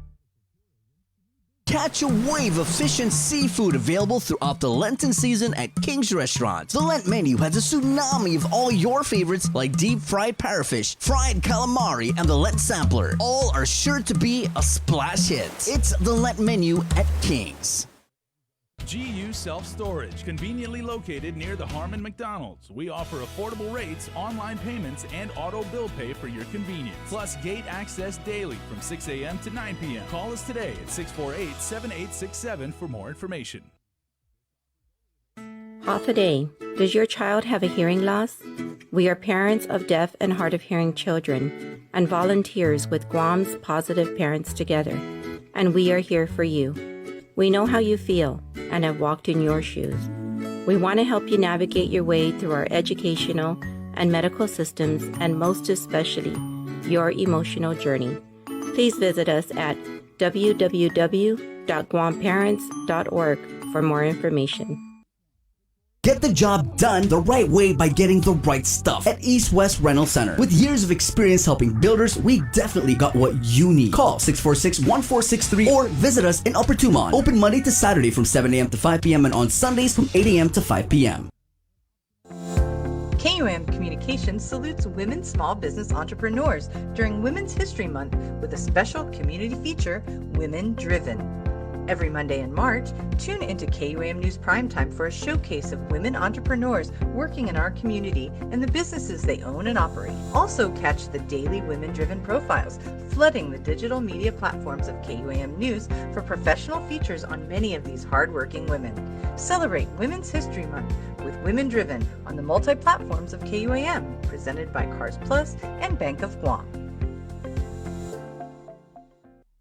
Join KUAM and Punta Dos Montes for the Mes Chamorro Masterclass Series, an informative digital series for demonstrations throughout Mes Chamorro. Catch the Mes Chamorro Masterclass Series weekly on the KUAM News Facebook page, the KUAM YouTube channel, and every Saturday in March following the KUAM News Weekend Edition at 6:30 p.m. on TV 8 and 7:30 on TV 11. We'll highlight Guam's talented crafters and artisans teaching artisanal skills of our Chamorro heritage. Viva Mes Chamorro! From Punta Dos Montes and KUAM Communications. See KUAM.com for the complete Mes Chamorro Masterclass series schedule. Swim on in for Ruby Tuesday Seafood Sensations and enjoy your favorites from the sea in perfect time for Lent. Get hooked on lobster mac and cheese, the salmon loco moco, or the deep sea pasta. There's a bounty waiting for you on the RT Seafood Sensations menu at Ruby Tuesday Guam. Uno Go, delivering meals from your favorite restaurants and more, including delivering sodas and adult beverages from the Bottle Shack. Visit uno-go.com or download the app today. Also follow them on Instagram and Facebook. The relationship between Guam and Manila, Philippines is undeniable as we share similar cultural traditions, history, and heritage, with generations of Filipinos calling Guam home. KUAM presents a monthly look at the capital city featuring in-depth and engaging interviews on everything from medical tourism to new business and government leaders. Veteran newscaster Nestor Lecanto delivers Beyond Our Borders. This special program is brought to you by the Bank of Guam and KFC.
These guys, they went to Sanchez, so shout out to the Sharks out there, Jay. Proud alumni. Thanks. 7:39. Let's head back into the KUAM News Zoom room where The newly crowned minority leader is standing by. What? Is that too much? It is what it is. It is what it is. Senator Chris Duenas, who is the new Republican minority leader in the 36th Guam legislature after a little bit of a shakeup in the Republican caucus. Senator, good morning. Good morning, and go Islanders. Go Geckos. 85, baby, 85. Senator, so when did this caucus happen? Was this like Friday morning, Thursday night, or when? We normally have caucus prior to going into session to kind of go over bills and things like that. So it was just our regular caucus and get together prior to the opening of session. So it was Friday? No, that was Thursday afternoon. Thursday afternoon. So we had all those Republicans on Friday morning, and they didn't say anything. Mm-hmm. Were all the Republican senators present? I'm going to have to, stay with what the rules of caucus are, and that we don't talk about anything that members that are there or what's discussed in caucus. I'm not going to be able to answer that one. So you can't say what members are there. Then who wasn't there? I see that one too, Bree. But but Senator, you guys are crying to the high heavens for transparency, and now we're just asking you to provide a little. Yeah, so caucus is very important.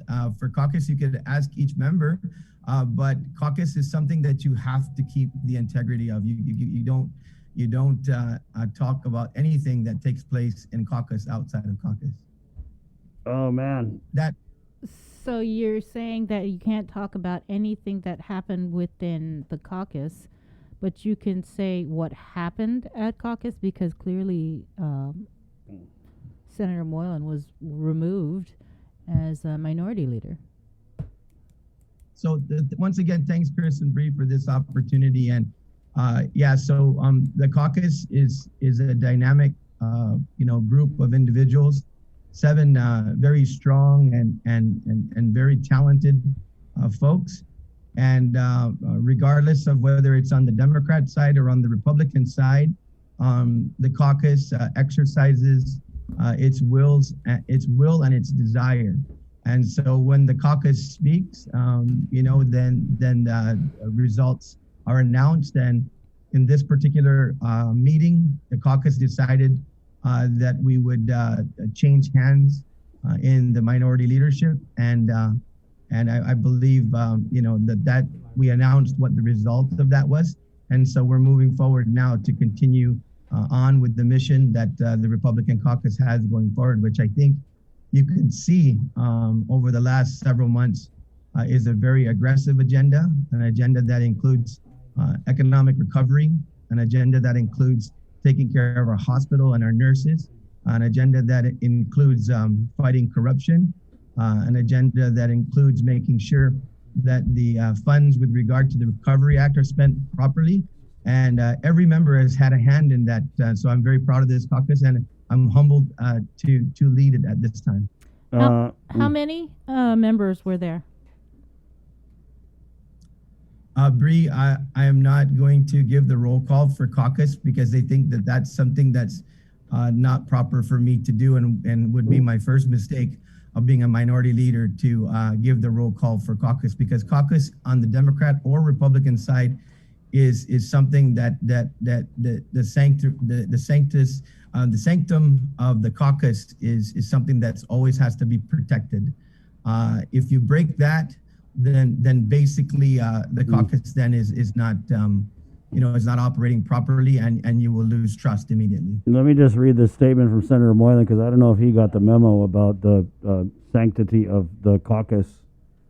As of March 18, 2021, I am no longer the minority leader of the 36th Guam legislature. While I believe that the reasons which led to the decision were unwarranted, I respect the will of the majority within the caucus. I serve the people of Guam, and I will continue to serve with honor, as I did in the previous legislature and as I have since I took the oath of office on January 4, 2021.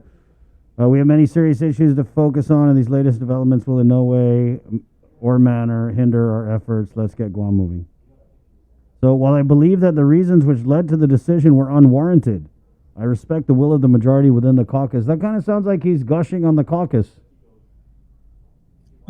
No, I think I don't want to. I'm sure Senator Moylan is going to speak eloquently for himself. Right. I think that his sentiments, is what he will explain. But I think that it's a proper statement to make the announcement that there's been a change in leadership, and certainly if those are his feelings, then I'm going to let him express those feelings. But I don't see that as a breach of caucus. I see that as him as an individual representing what he believes. But I also believe there is so much positive in what he says about moving Guam forward, about respecting the will of the caucus like we all do. I may not even be here tomorrow. I may be here for a week. I may be here for the rest of the term. I will respect the will of the caucus, whatever the desire is going forward. But in the moment that I hold this responsibility, I will do it with fidelity and every fiber in my body. Okay, so that was Senator Moylan's statement, but this is yours and the press release from your office regarding what happened. And it says Republican senators of the 36th Guam legislature are changing hands in leadership to allow for greater focus on collective legislative initiatives and to support those who have expressed interest in higher office. So is this one of the reasons why he was, removed, is because he is seeking a higher office? I think I might have discussed this with you, Chris and Bree and Jason on a different show. I expect probably no less than 2 members of this caucus running for governor, maybe as much as 3. And so the fact of the matter is that statement was not geared towards Senator Moylan in particular, although I think that he would be a favorite amongst many favorites within our caucus running for governor. So I will just leave that where it is, because I don't think it's any secret on Guam right now, because as I go around, regardless of now being the minority leader or just a member of the caucus, people are constantly bringing up names that I know you may have heard before of individuals within our caucus running for governor or maybe possibly being a lieutenant governor candidate. And so we are going to have a very strong team or teams running against Adelup, against the Leon Guerrero Tenoro administration for Adelup in 2022. And I believe there's no question between 1 and 3 members of this caucus will be a part of a gubernatorial team. So we heard Senator Frank Blas Jr., right? And then we also had asked Senator Moylan, I think his first interview on this show was, we asked him, hey, so what's the deal? Are you running for governor? People keep saying it. He was really coy about it, right? Mm-hmm. Yeah, he was kind of like, oh, I don't want to say I'm not really like that, but So as you know, any campaign is extremely dynamic, but a gubernatorial campaign is something that the team wants to guard, and they want to roll out a campaign in a very deliberate process. Dropping your name to run for governor, I've never really heard a governor announce during a regular interview, and I respect exactly what you folks do. I respect the media. I enjoy speaking to the media, but I just don't know that any gubernatorial candidate would announce that way. I think that there's so much that goes together in putting together the organization.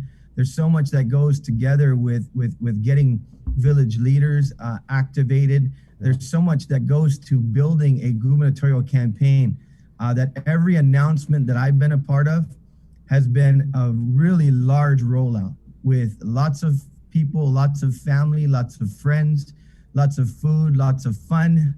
And so I think that the 1 or 2 teams or maybe more teams that will announce on the Republican side are going to do it with much fanfare and much fidelity. What about this sentiment that oh, you guys knifed Moylan because Eddie Calvo was going to run again, and that was what the reason was. I want to kill that right here and now. And I want to tell you that with all of the folks that I've talked to within the Calvo, a camp, because Eddie Calvo was extremely successful in his 2 terms, and the people that have served Eddie Calvo are very, very loyal. Till today, they greet each other consistently. A lot of us get together and still have a drink, break bread together. And I can tell you that there is absolutely none of that. We are united. We want the Republicans to win. That is our job, and there is absolutely nothing to that. Whomever ascends from the primary election going forward that's coming up in 2022 will be fully supported by the Republican Party. I can tell you that. You say you guys are united, but with something like this, there are people in the community who are saying, what's going on with the Republicans? Whatever happened to unity within the Republican Party in the legislature? I think that if you just see the initiatives that we've introduced, if you just see the support that we've given one another on the floor, if you see the public hearings, they are dominated by Republicans. If you go through right now on the legislative website and you see almost every hearing that is held, there is a majority of Republicans at those hearings. There is a majority of Republicans on the floor that almost speak on almost every bill that is introduced and discussed, whether it is across the aisle or most especially when it's a Republican bill. So I think that this, as far as I'm concerned, smooth transition of working with the team will demonstrate also that we are united and we will be united going forward. What would be, I guess, the reason why, and it doesn't matter what legislature, but what would be the reason why a minority leader would be removed? I think that the most important thing is that caucus makes decisions based upon what they believe is in the best interest of moving every member forward.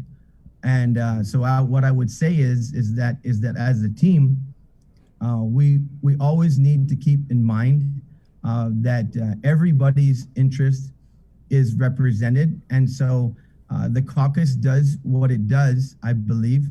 Every caucus that I've been a part of, with Minority Leader Frank Blas Jr., Minority Leader Tony Ada, who's served absolutely, both of them served very well and were very effective.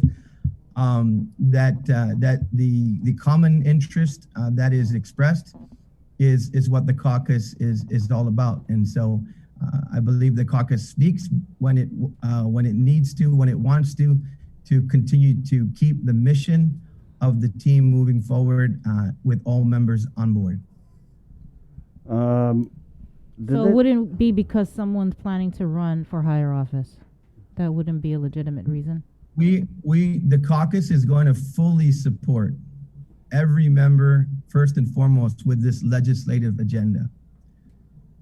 And going forward, we are going to fully support those individuals seeking higher office and the eventual nominee to take Guadalupe.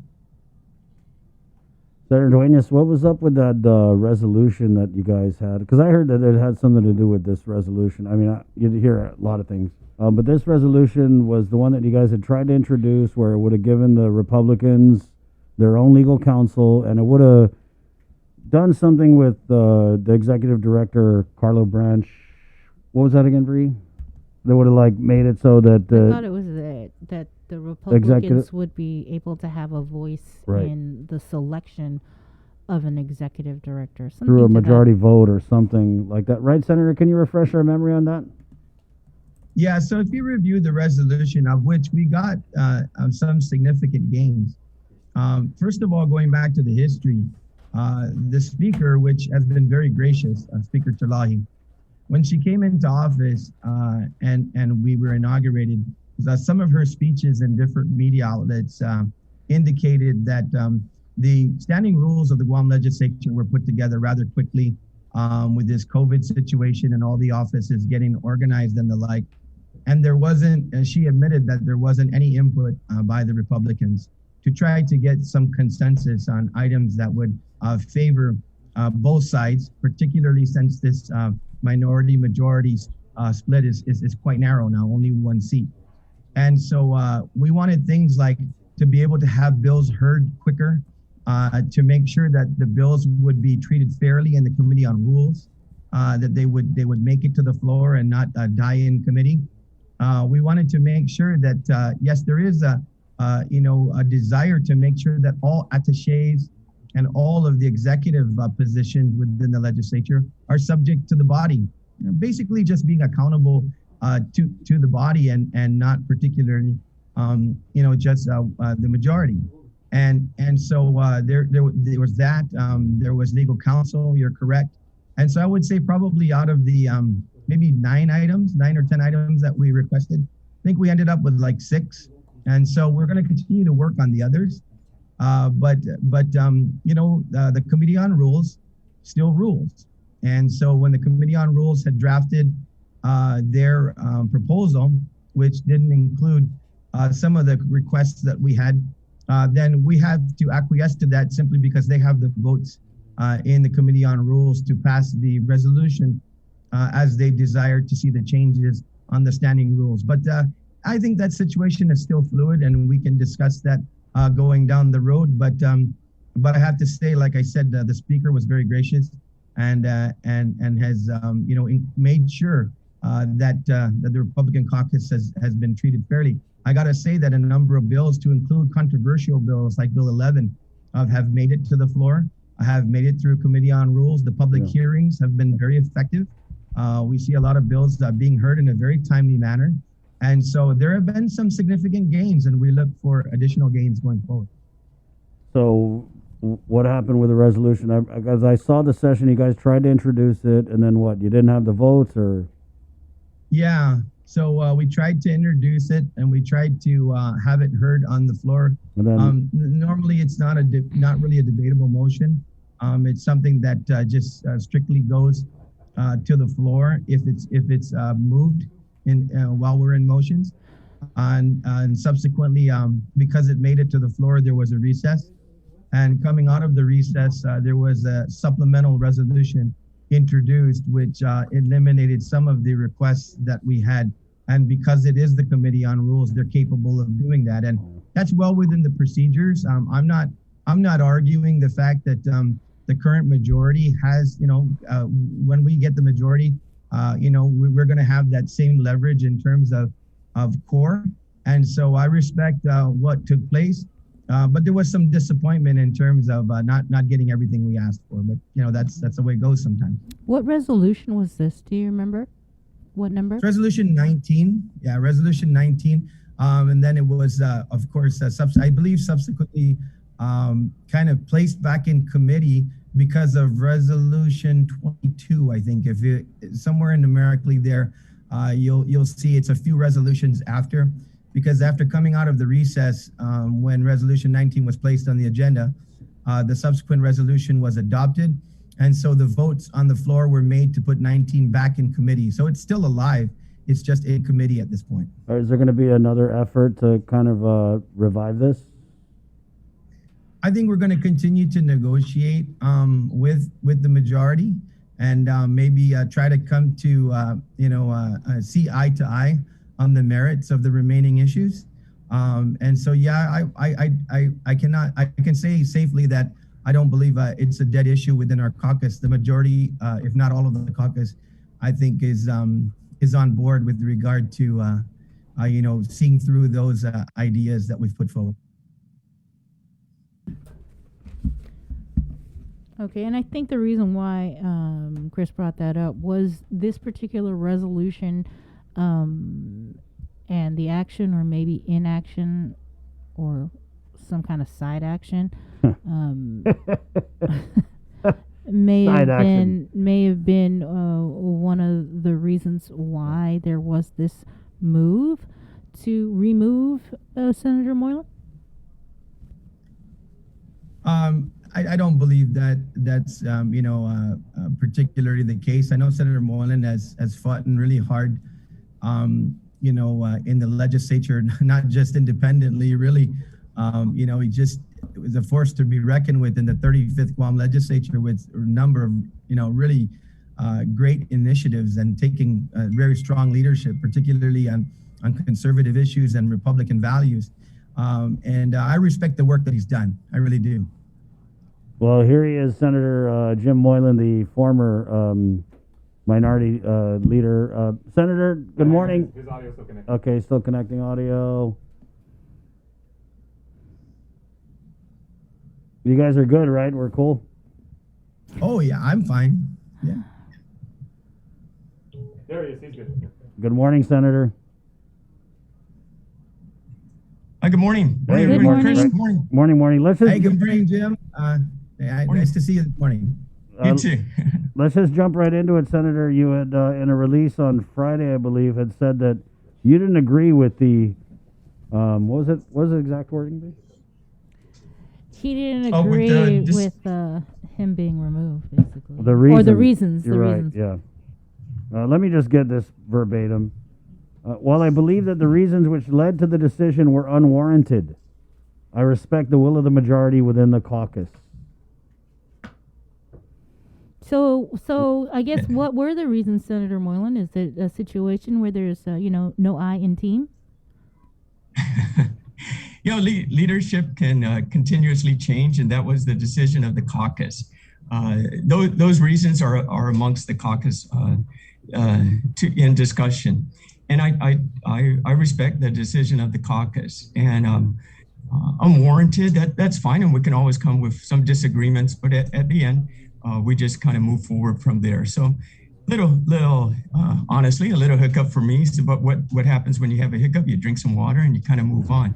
So with Senator Chris Duenas here as our new minority leader, I'm sure he'll be able to march us forward in the right direction. And I have my direction as well with many initiatives that Senator Chris Duenas and myself have co-sponsored to Let's Get Guam Moving. So that's where my focus will continue to be. So I'm happy I'm still a member of the minority party, and with a different leadership in a direction. I think Senator Chris Duenas will be able to lead us in that direction. So we just move on.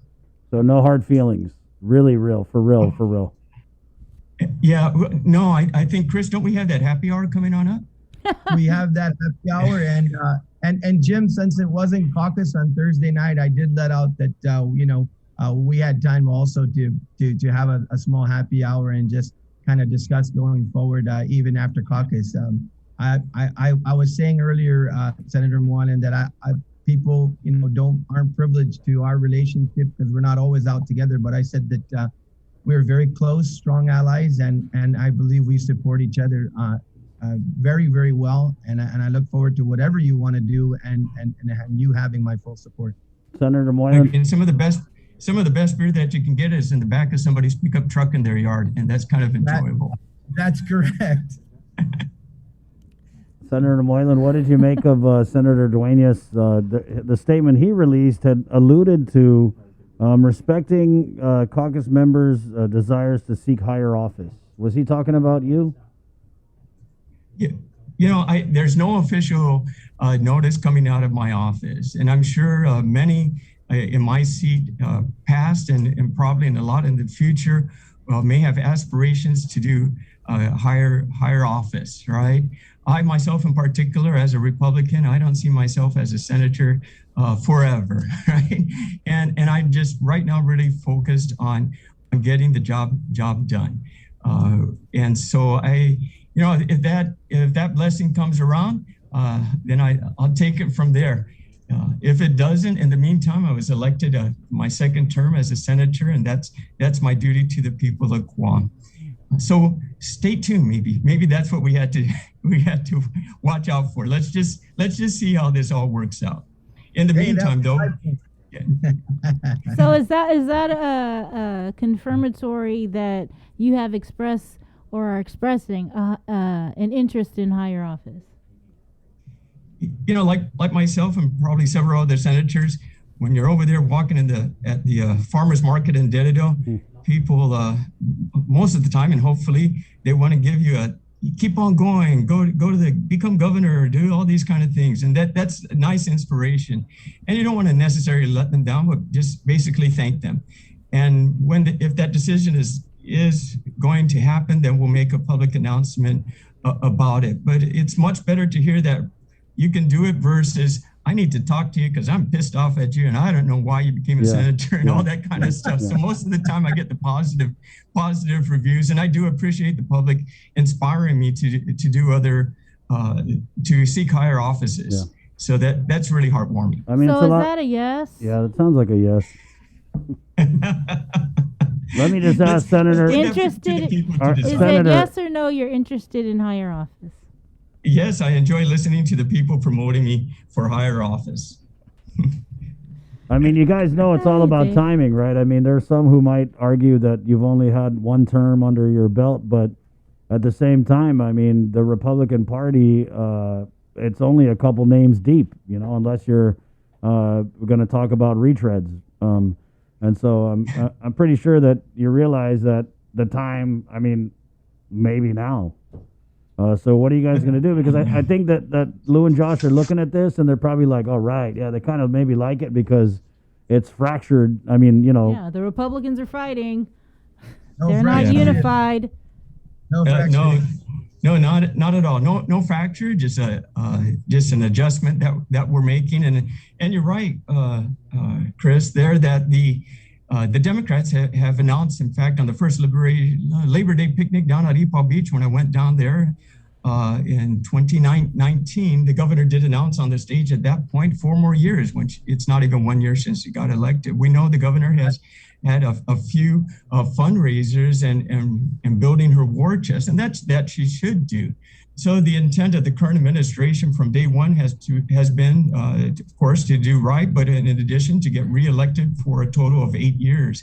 The Republican Party definitely will come behind their candidate, who that will be. We need to work that out as a team, and with my caucus and I and the Republican Party itself, we will come up with a very strong team to ensure the checks and balances are made. We have $660 million. Add that to our current existing general fund. That total budget will be over $1.23 billion, and more money is going to be coming in through the island. I recently issued another measure to ensure some checks and balances on that happens. You know, we just got that report, which I appreciate Chris and Bree for you guys to making the public aware of. But we're talking about an annual report that's for sole source procurement and emergency procurement process that we saw questionable purchases of. My bill introduced says, why are we only having this report done once a year? It should be done quarterly. Our transparency needs to be improved. We not saying there's distrust, but it's questionable when we don't have things in front of us. Now, Senator Duenas and myself, we did get a chance to review some of that report, but when that report was submitted, the description line gets cut off. It's not the entire report. There's plans for us to get additional information so we can answer the public's questions, and most importantly, your callers' questions, because they all want to know what the heck's going on with all this money. And that's what we'll be focused on. And at that time, and the people find out and we get these questions answered, and the people want to change in administration and add a loop, then that's why it can be done and figured out then. Okay. And that's why I call this seamless, because I think you've seen on this very station, this is the kind of thing that Jim and I have been fighting for, and this is not going to change. I want to carry on the aggression that he's had, the fact that he's absolutely gone after everything with regard to our government, transparency, accountability. He supported me 1,000% on Bill 11, which really is an instrument also, combined with the many efforts he's put forward now to create that transparency. And I know Jim well enough, and I've got to know him well enough now to say, that this will not change. This will be the Jim and Chris that you're going to see going forward. I'm glad you brought up Bill 11 because that was something that the Republicans, when they were on last week, were talking about. This procurement report is all the more reason that Bill 11 needs to be revisited, and possibly, if you can get enough support on the Democrat side, to push for an override. Is that something that you guys are looking to do? Senator, yes, and Senator Duane is certainly has my support for that as well. And what we're learning also is that the governor is doing her best through legal channels to break the legislature away from their oversight into this money coming in. I think the governor is looking at every opportunity to block the legislature oversight and the transparency into this money. And that's why the scare with Bill 11 and the veto power that we have to override her on that decision. We're not eliminating the authority of the governor. We are just asking for transparency so we can put our 100% backing behind the leaderships to help our island grow in the economy so we can get back on our feet. That's the objective of Let's Get Guam Moving. And I'm hoping the governor can understand that. And the Republican Party is here to help, not here to distract. We're united and we're going to move forward. So I think that's the message. Chris and I have had a few beers over to win an agreement to make sure things happen. And you Absolutely. Know, just last week, though, the governor in an interview with Peter Santos said that everyone's talking about 661, but it's looking more like 610 million. I'm not sure if you guys heard that. We're going to play the interview later. Sure. Also, what time is session? But 10 o'clock. It's 10 o'clock, yeah. But I really want to dovetail on what Senator Moylan has said, because I've asked for a meeting with the caucus this morning because breaking news. We've just found out, and I believe we're gonna join the speaker and the majority to enjoin in a current court case that is in the Supreme Court. And what the governor is trying to do is basically say that the quarantine and those issues associated with the quarantine are inorganic, the way that they're operating it. She has had a number of defeats in the court on her quarantine powers, and many people have been released after having taken the administration and public health to court. And now it looks as though the filing from the administration is that, we were using the Guam law power to counter what these basically the plaintiffs have been going to the court, and the court's been ruling in favor of those to get out of quarantine. But now they just say, okay, forget it. We don't have to follow that rule because that law that was passed in the legislature, it's inorganic. This has implications for Bill 11. This has implications for the entire Chapter 19 on emergency powers. And so Jim and I have discussed this a little bit. I'm going to discuss it with the rest of the caucus.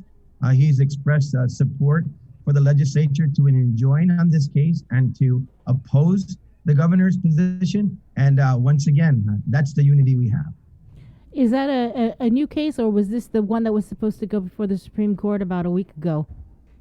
It's pending, but we've only been recently asked to take a look at it.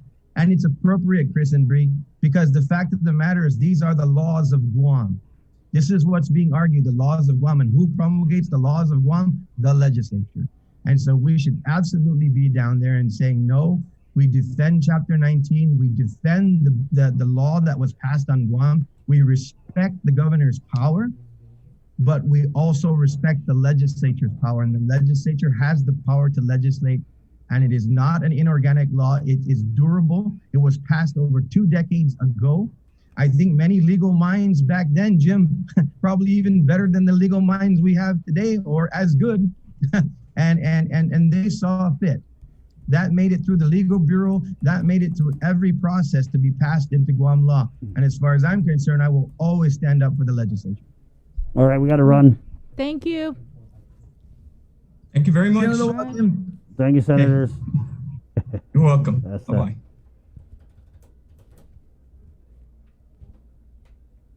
Nothing beer can't fix. I tell you, they might need to add some tequila to that happy hour.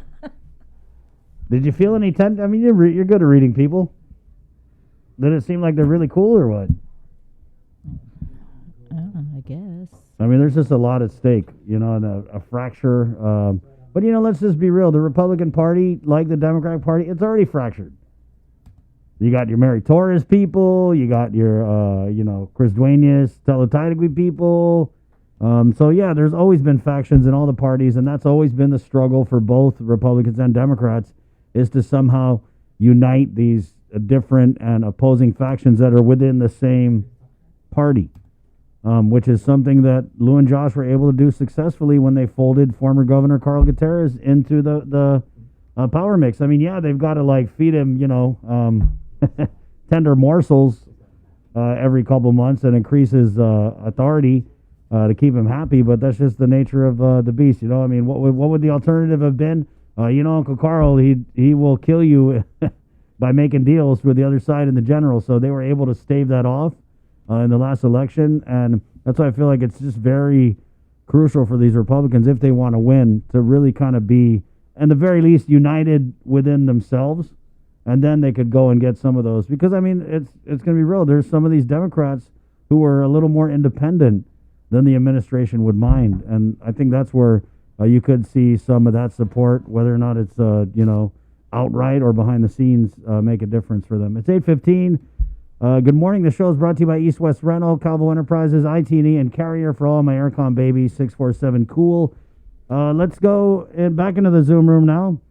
Don't worry, Daphne, we sanitized all the Republican stuff that was in the Zoom room, because it was a little bit of a love fest between Senator Chris. I was just waiting for them to hug, like virtual hug. Come here, man. Bring it in. Grr.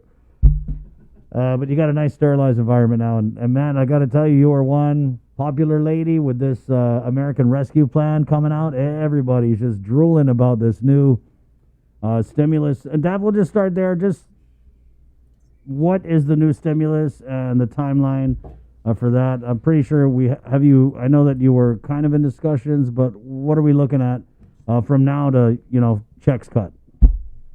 Well, so over the weekend, I did get a note from my counterpart at the IRS with regards to additional discussions this week. We're hoping that in this week that we'll be able to review some of the language for the amended EIP plan for EIP 3. So that's exciting. And, I know that it is the desire not only of us here on Guam, but also of my counterparts. And I know, I'm sure even the Treasury as well, to try to get these payments out to the insular areas as soon as possible.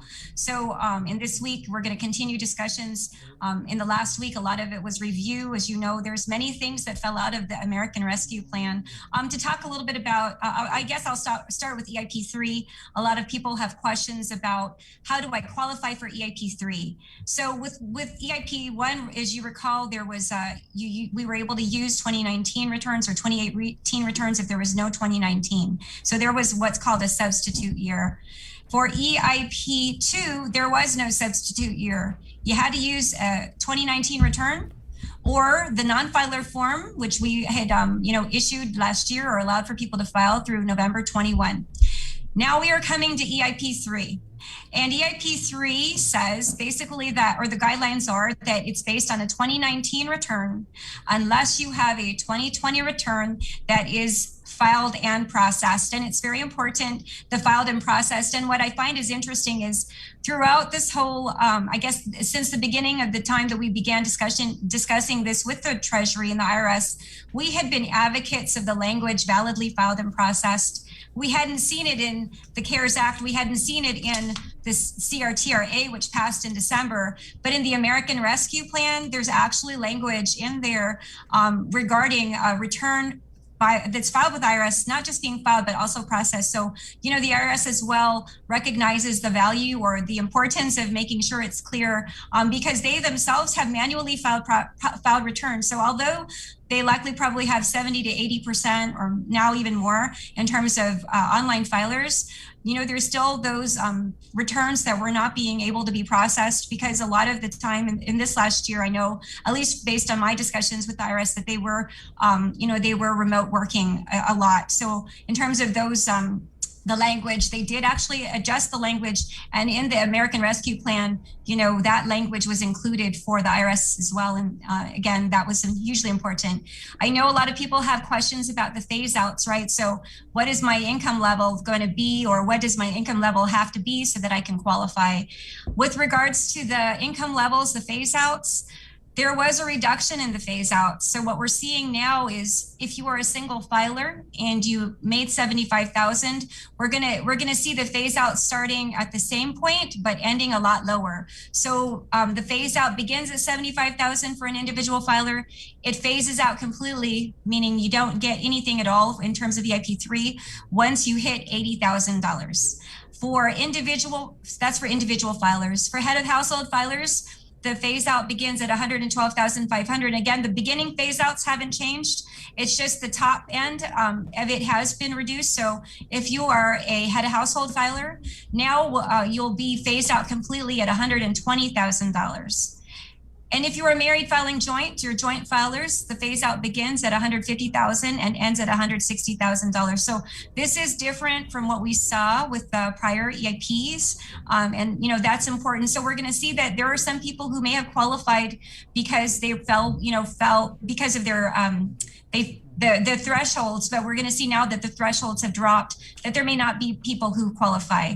Something else that was important, and as you know, there was this gap that was identified in the first stimulus for EIP1, just right after basically was that, there was no, the eligibility for dependents was very limited. And we saw that only those dependents who were ages 16 and below, and whose parents or whose taxpayers were claiming them were eligible. But now we're seeing that has been open. And so for EIP3, all dependents now are qualified or will qualify their whoever is claiming them for the $1,400 as long as all other eligibility criteria is met. So those are very important. Those are hugely important to our people, I'm sure.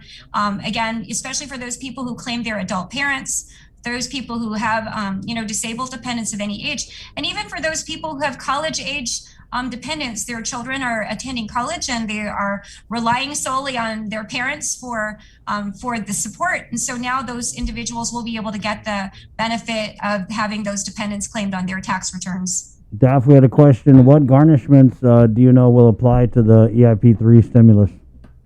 As far as I know, it's going to be similar to EIP2, where we will not see garnishments for outstanding taxes. We will not see garnishments for child support or for even outstanding GMH bills. So that is what's going to happen with EIP3. We're not seeing any of those garnishments applying to this particular measure. Let's move back now. EIP2 payment status. When's the next round of checks going out? Wasn't the deadline? Wasn't the deadline the 19th? Yes. So the deadline for us to make any payments was the 19th. Last week, we actually processed checks Tuesday, Wednesday, Thursday, and Friday. I don't have yet the final numbers for Friday. My team's putting that together because we did those payments. I think we processed them after 5. We were trying to make sure we got in as many payments as we could. Through Thursday, though, for the last week, we did a little bit over $2,500 payments. We processed a little bit over 2,500 payments, and the total was a little bit over $1.8 million. What we did last year, and if you notice, when you look at our media releases for last week, they're a little bit higher than what you saw in the weeks just kind of, prior. And that's because we processed payments for Social Security, veterans benefits, and also the RRB, those federal benefit recipients. How has worked, Bree and Chris, is, we have worked with the IRS to get information for federal benefit recipients. So for those federal benefit recipients who may not have filed a return or who were, we were able to make those payments out in the last week, and we're happy that we're able to get those payments out to them. So that's why you saw a little bit of an increase in the dollar amount of payments that we made in the last week over the prior weeks. But you guys are done though. You're not processing any more EIP2? No. We are not allowed to process any more EIP2s. I can say that from January 23, when we first processed payments until March 18, we had processed over 75,000 payments. totaling $78.98 million. So I don't think that number is going to move too much based on the Friday numbers, but again, it's 75,155 payments totaling $78.98 million, and that's as of last week, Thursday. And so we're happy to say that we were able to get those out within a little bit less than 2 months to our people. DAFA, so I know you said you processed checks Tuesday, Wednesday, Thursday, Friday, but when do those hit the streets? Well, so what happens is when we do process payments, we transmit them. If we process them in the morning, we try to get them to the treasurer in the afternoon. Generally, it will take less than a day for us to transmit those. So if we process them Friday, I'm expecting that those are going to be transmitted to the treasurer this morning. Everything that was processed last week, though, was before Friday was already transmitted to the treasury. Likely those are already out in the mail. The treasurer has been really great at, of course, DOA has been really great at getting those payments out. As soon as we transmit them, I know that they transmit them out as well to our people. Right on. What about tax refund payment status? So tax refunds, as you know, in the last couple of weeks, we did pay through Feb 11. So we did, I think as of March 13, we paid out through February 11 file dates for those A status returns as of Feb 11. And really that was very, it's pretty significant because at least as of March 13, that means that we were within 30 days of, within 30 days of those returns being filed or becoming A status, we were able to pay. And I'm very proud of our team, not just the team here at Rev and Tax, but our entire fiscal team, because it's taken a lot of coordination with, of course, our team in terms of processing, but also the Department of Administration, our Chief Fiscal Officer as well, just to make sure that, we've been making payments out on refunds, on a consistent basis. As I've mentioned, many times before, probably back in March 2019, we did start making weekly payments, and we tried to make sure that we did weekly payments so there was some level of consistency in how we were paying. And, we're very, again, happy to say that we've been able to process and pay out at least those payments, those returns that were filed as of Feb 11. And so that's very exciting for us. We, as you know, though, and this has been discussed a lot, there's a few things that have happened in the last week. There was the discussion about the unemployment, the $10,200 in unemployment that is now considered, that is now non-taxable, and that's for 2020 returns. And we have a lot of questions about that. And so, the IRS themselves, I like to say over the weekend as well, I know that I think it's IRS Commissioner Reddick, he had, gone before Congress and he had advised that he's not recommending that taxpayers file amended returns. Now, for us here on Guam, we've also been kind of working to open up discussions with the IRS on that and on how we're going to go about that. There is nothing that prevents people from filing an amended return if that is what they wish to do. We do not dictate that. However, we will be working to provide some level of guidance as soon as we're able to. Again, we're still in discussions with the IRS about that. And that's one thing that happened in this last week, or that came out of the American Rescue Plan, is this $10,200 in now non-taxable unemployment compensation. So we know that for a lot of people who had filed early, that where that may impact them, there is a question as to how do I address that. And at this point, again, there's nothing that prevents people from amending their returns if that's what they wish to do. Last week, the IRS did issue guidance on how to report that $10,200 in unemployment if you hadn't already filed your return. But again, they haven't given or issued any official statement on how to deal with the return if you've already filed something, outside of just saying that they'll provide additional guidance, but they are advising not to amend returns.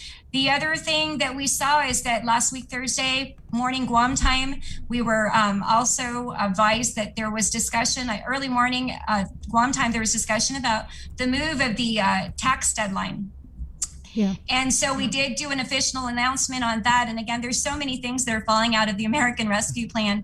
And then out of, I guess, subsequently as well, because the IRS and the Treasury, if you look through the American Rescue Plan, and I have thumbed through that myself, there is a lot that is involved. There is a lot that the Treasury has to do in terms of the work that's involved that's falling out of that. So I know that this May 17 push, of course, if you read, the articles across the destination. It's a combination of one, there was a push because individuals do need additional help or additional time to make payment, to gather their documents so that they could file their returns. But the other piece of it is, of course, the IRS themselves is still trying to address some of the items, again, similar, like the $10,200 in unemployment that is coming out of the American Rescue Plan. I do want to share, though, this announcement that was made last week, this March 2021, is different from the announcement that was made in March 2020. And it's very important that people recognize that. In 2020, when the IRS made an announcement about the move of the deadline to July 15, 2020, what they did was they extended the deadline for anything that was due between April 15 and July 15 to July 15. So whether it was an individual return, a corporate return, a trust or estate return, those returns are generally due on April 15, or even, I believe, estimated tax payments. Those deadlines were moved to July 15. This time, it is different. There is a difference. The announcement that was made in the last week applies only to individual filers, meaning that if you are a corporation, if you are filing an estate or trust return, those are still due on April 15. It is only your Form 1040, basically, that is actually going to be extended through May 17. And again, that is very important for people, if you, not only file your own individual return, but you file your corporation or your corporate, your business return, or your estate or trust return, those have not been extended. And that is the difference between what we saw in March 2020, that announcement, versus this last announcement in this last week. Daphne, I just got a call about when's the deadline to file for an extension? So if you're going to be filing for an extension, you have until May 17 to file for that extension for an individual return. But I just want to share, you can get onto myguamtax.com. You can file an extension right now. You don't have to wait until May 17. File your extension. You can also file your extension with payment on myguamtax.com so that you don't even have to worry about coming in and doing, like making a payment, having to go to Treasurer of Guam, having to get in line here. So if you're going to file an extension, to clarify, you do not need an extension to qualify for the extended deadline of May 17. However, if you need more time beyond May 17 and you're not able to get the filing done, it's very important that you file an extension. There's several penalties that are involved when you don't file. There's the failure to file and there's the failure to pay. The failure to file is probably the worst of the two. So at least if you file your extension, you have all the way until October 15. You avoid that failure to file penalty. You still may have a failure to pay if you owe taxes, but you avoid the failure to file. So again, I really highly recommend, if you know already it's March 22 that you're not going to be able to gather your documents, just get on myguamtax.com and file your extension. It's a Form 4868 and you can do that there. Can I please also make one more announcement? You know what? I'm so excited because I know, Sabrina, last year we talked about the portal for EIP 1. We talked about the portal for EIP 2. In this last week we actually launched, and we haven't even done the official media release on it yet, but we launched a Check My Refund portal. So not only can you check the status of your EIP 1 and 2, you can now check the status of your refund, whether or not you've been paid a refund, the amount of your refund, and we're excited about that. In 2019, when I started, this was something that I had talked with my team about. I really, really wanted to try to launch a Check My Refund portal. A lot of our questions that we get, and I also man phones, I've been trying my best to help the team answer phones. A lot of our questions are about stimulus or about refunds. Now you can actually get on myguamtax.com and check the status of your refund. Again, as long as you do, as long as you have all of your information on your tax return, and again, we require a lot of information because we want to make sure that the individuals who are checking statuses are really the taxpayer themselves, right? We want to make sure that there's that level of security there. But now you're empowered and you can go ahead and check the status. And so I'm very excited about that. We just launched it last week. We were so busy doing all other things that we did not even announce it, but I'm announcing it today with you guys this morning. Awesome. Just real quickly, just a reminder, what time and days can we file 1040 tax in person? Okay, so if you want to file your returns, you can come to Rev and Tax Monday through Friday. Our team's actually here before 7 at the drive-through drop-off. Now, as a tip, and I know I was talking with somebody about, perhaps providing some tips. We do have a very long line of cars here that's very early in the morning. And so if you come really early Monday through Friday, you may get caught in that line.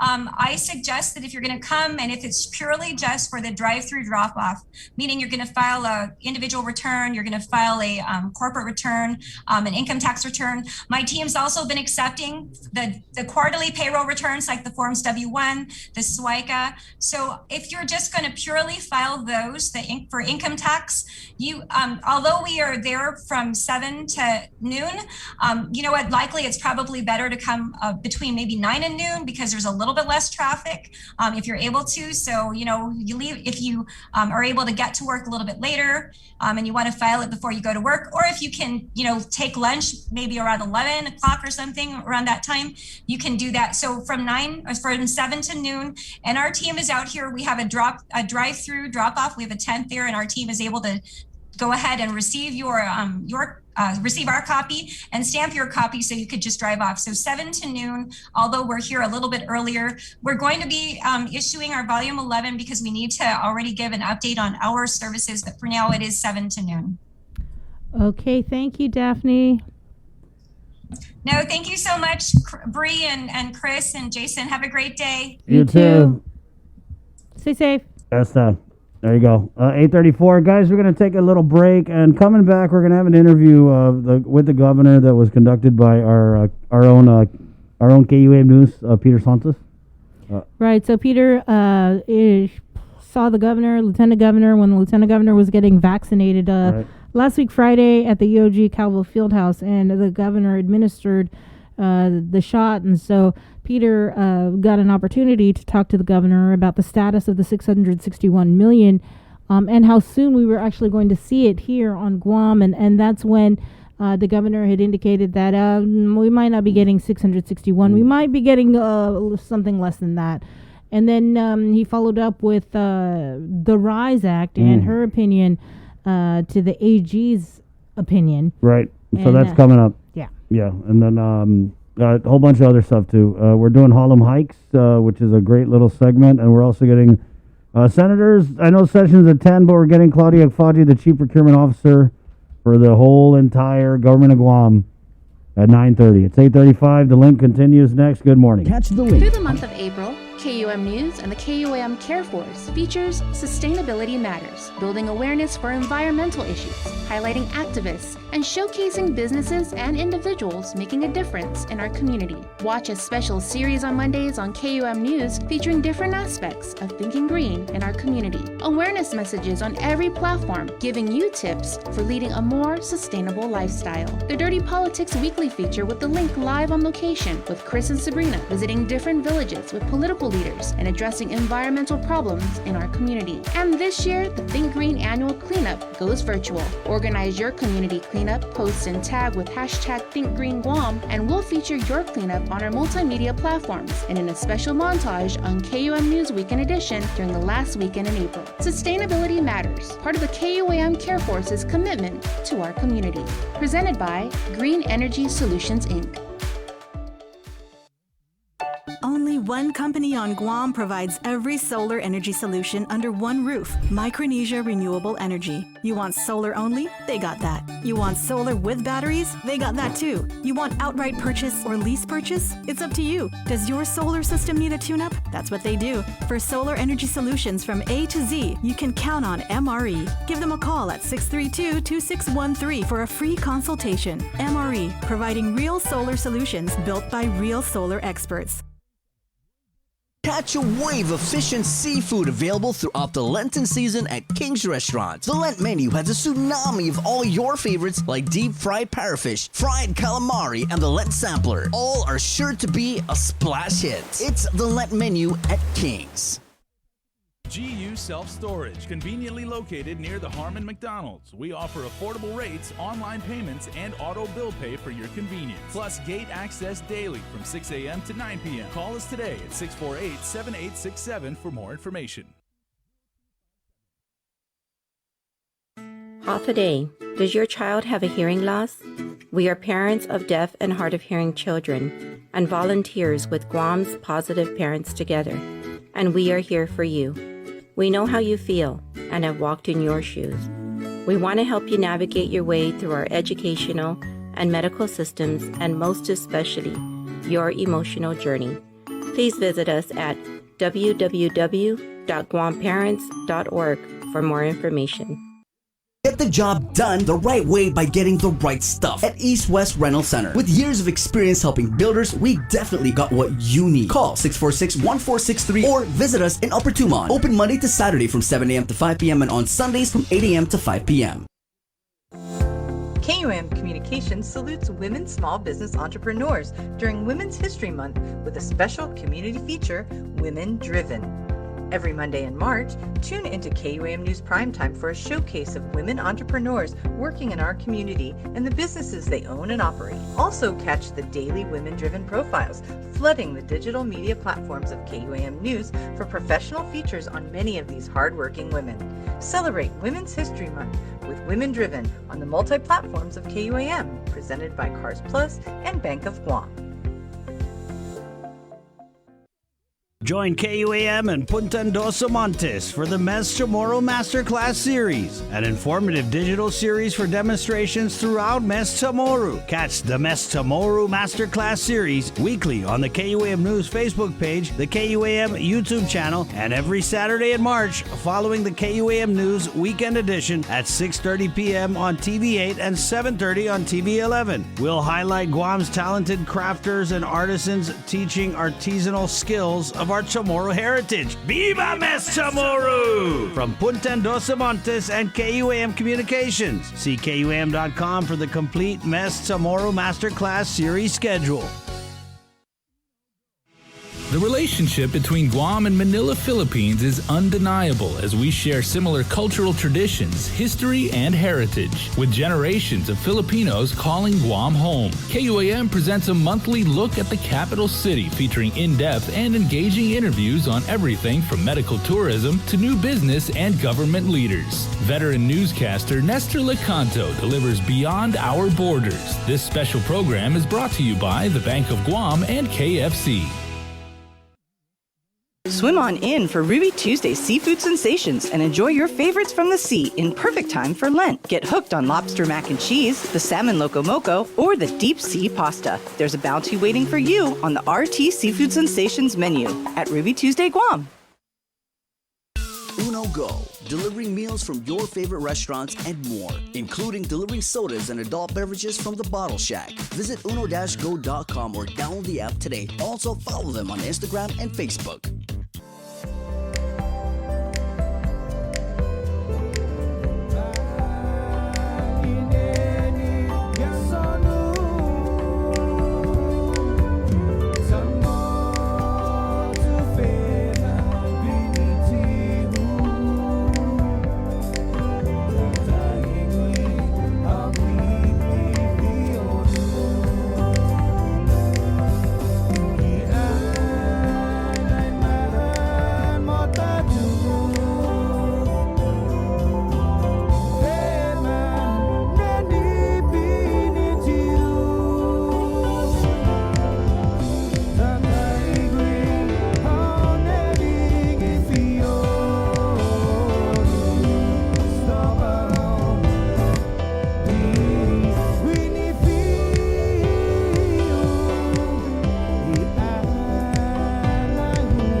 Stay tuned. Good night from Monglu. It's the link.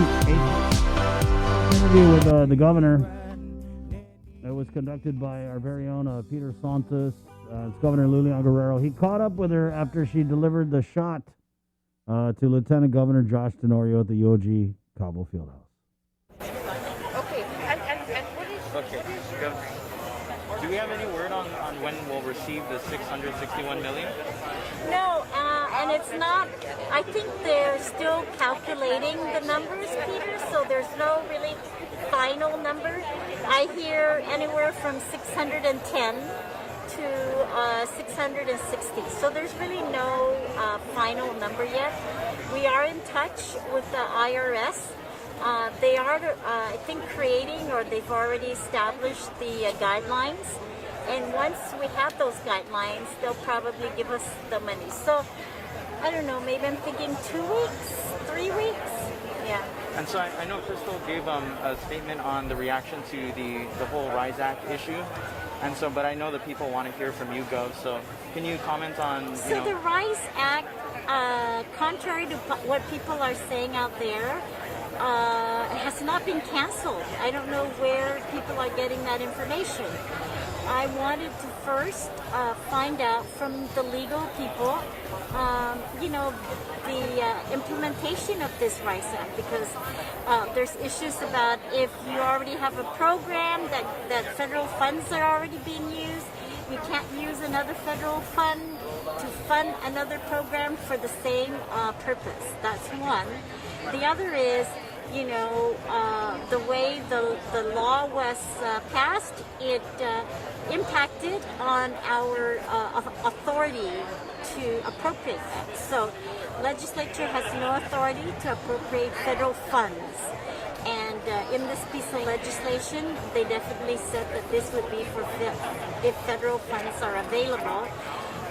And if you notice, I did not sign the law. I made it lapsed it into law because I believe in the program.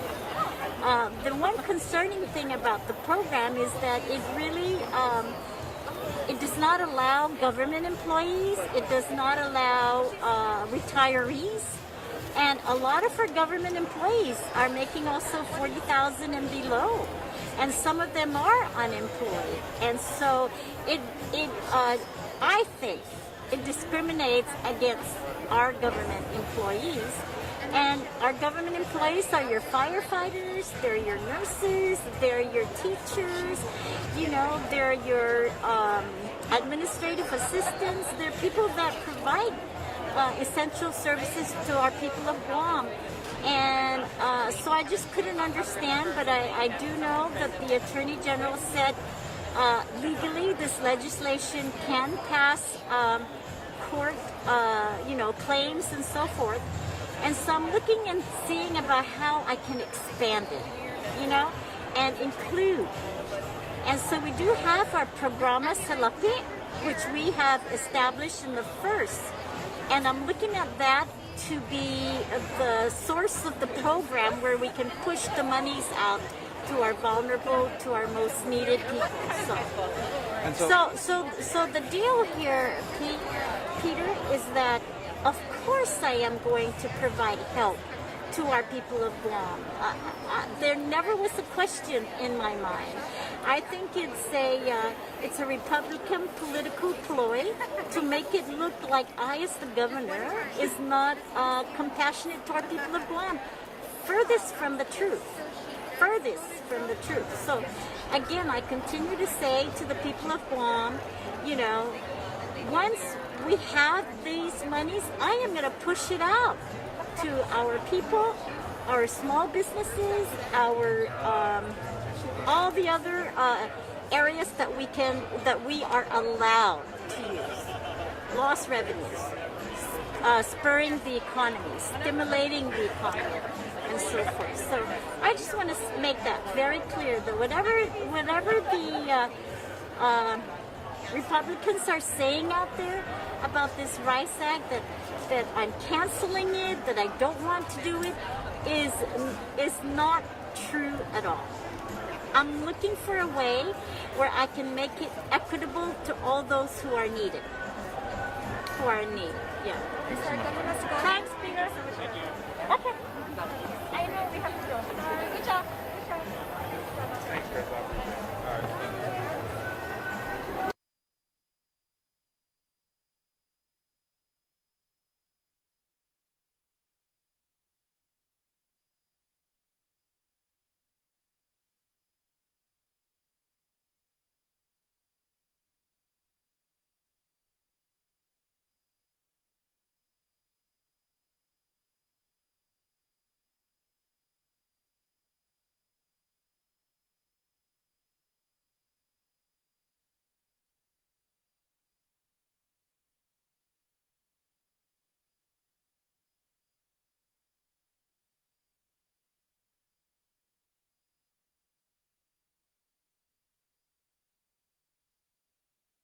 Through the month of April, KUM News and the KUAM Care Force features Sustainability Matters, building awareness for environmental issues, highlighting activists, and showcasing businesses and individuals making a difference in our community. Watch a special series on Mondays on KUM News featuring different aspects of thinking green in our community. Awareness messages on every platform giving you tips for leading a more sustainable lifestyle. The Dirty Politics Weekly feature with The Link live on location with Chris and Sabrina visiting different villages with political leaders and addressing environmental problems in our community. And this year, the Think Green annual cleanup goes virtual. Organize your community cleanup, post and tag with hashtag ThinkGreenGuam, and we'll feature your cleanup on our multimedia platforms and in a special montage on KUM News Weekend Edition during the last weekend in April. Sustainability Matters, part of the KUAM Care Force's commitment to our community. Presented by Green Energy Solutions, Inc.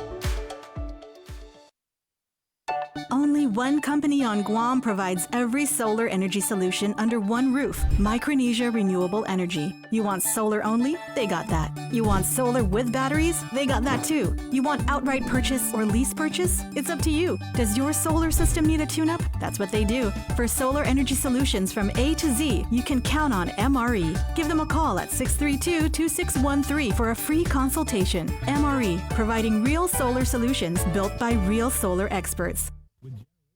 Filipinos calling Guam home. KUAM presents a monthly look at the capital city featuring in-depth and engaging interviews on everything from medical tourism to new.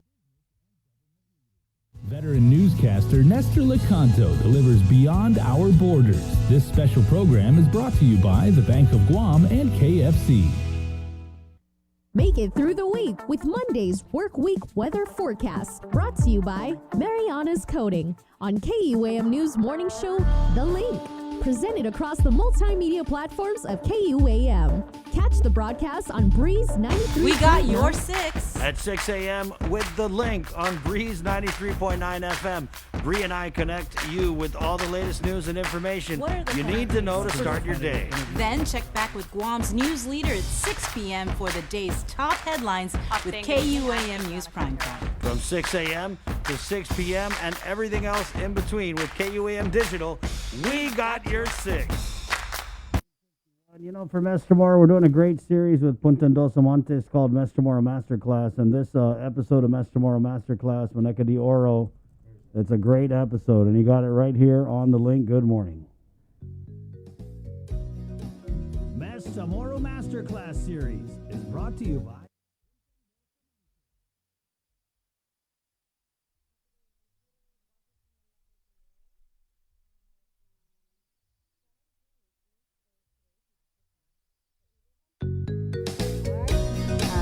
Mes Tomorrow Masterclass series is brought to you by Punta Dos Montes. That is a crown for your head, and Tiro Guajusti Muñeca de Oro.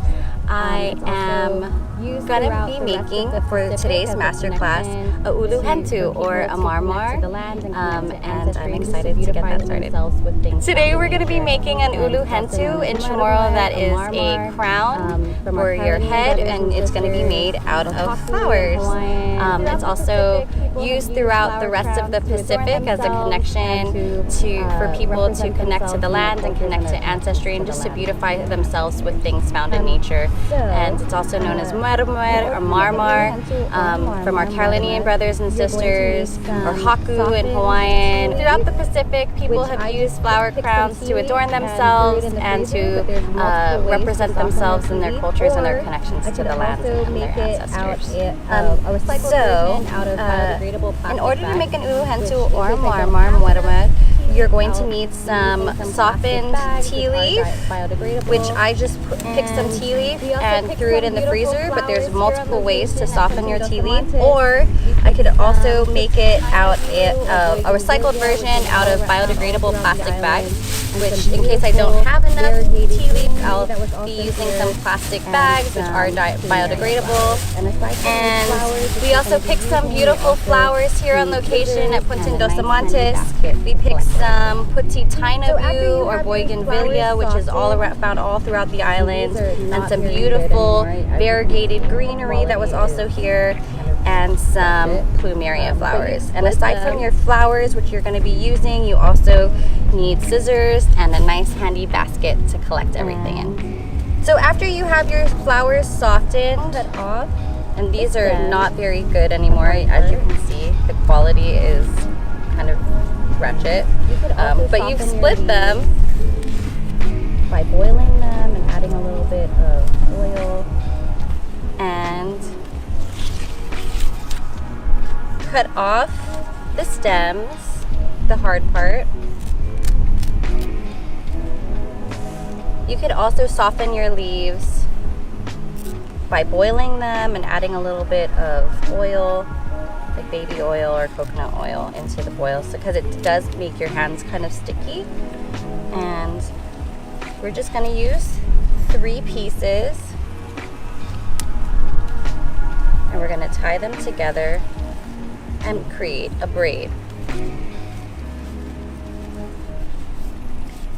And then we're going to add extensions with the plastic bag, and I'll show you how to prep that as well. So you tie a knot so that you have 3 pieces. 1, 2, 3, 4, 5. And you want to leave all your scraps to the side and make sure you compost them.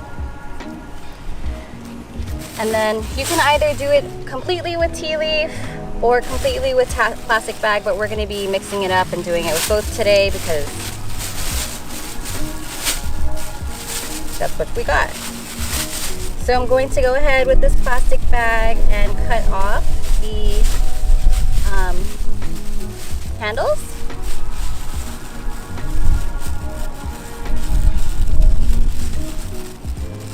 A nice little cut.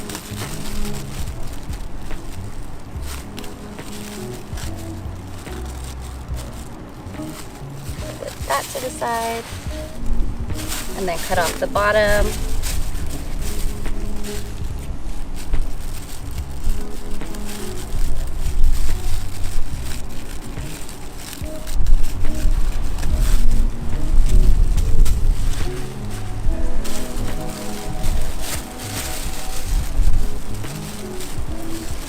And you're going to cut 3 pieces. Doesn't have to be the exact same width, but around the same. People also use a variety of things to make the ulu hantu. Lots of people use the packing strap from like spare ribs, packaging, and ribbon. There's more than one way to do this. So I'd suggest finding the way that you're most comfortable with and doing it that way. I like to make mine as green as possible, so I try not to use as much plastic, but if I do use plastic, it's because I'm in a pinch, because it does take a while to get your to pick tea leaf and prep it. It takes about an hour just to do that part, and you didn't see that part on camera. So I have my 3 pieces again, 1, 2, 3, and I'm going just to add it because this isn't long enough to wrap the head. It's just going to be extensions to each piece of the braid. So I'm going to take each piece and tie it to one.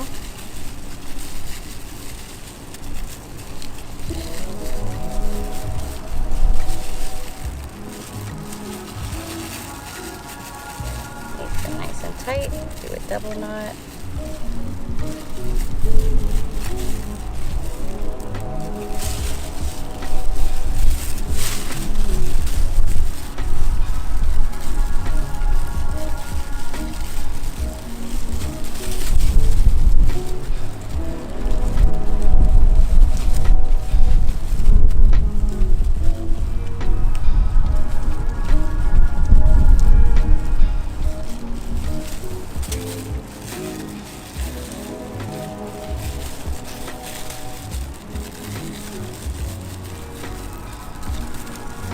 I've never mixed mediums before, but we'll see how this turns out. But I'm sure it will work out. So there you have it. You have your 3 pieces. And if it's too long, You're gonna be braiding it so it does get shorter. If it's too long, we'll just trim it at the end. And then we are going to kind of sort out our flowers and decide what the pattern is that we want to use. So we have these beautiful bougainvilleas and pink plumerias.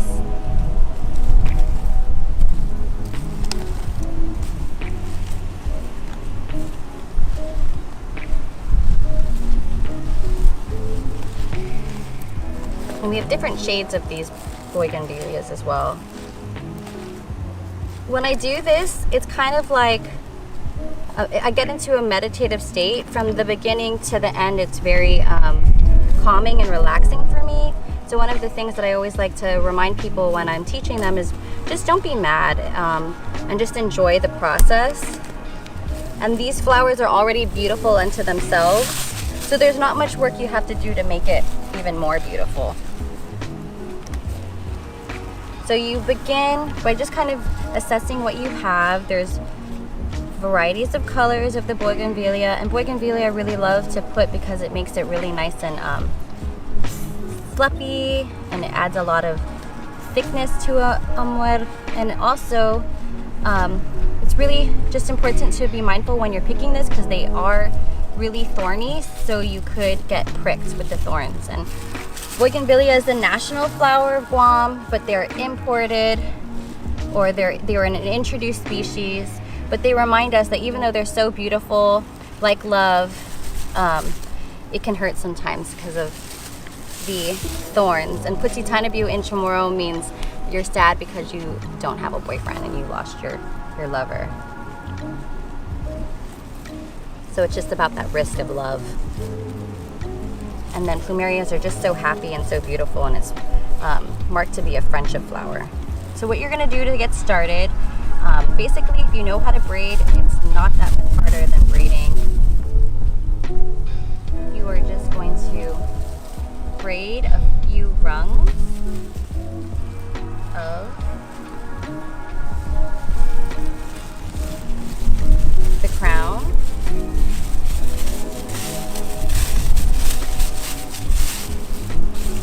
Try not to get it twisted. Then you're going to open up the leaf, and you're going to take some of your first flower. I think I will use some Puti Tainabu, and you're going to pinch it into the leaf, just like that. And then with the next rung, you're going to secure it. And then do it again. This one's kind of pulley, so it's kind of hard, but take a little bit of your Puti Tainabu, stick it in, and do it nice and tight. Lock it, and then bring another one over. And then I think I want to add some of this beautiful green, and you do the same thing where you just add it.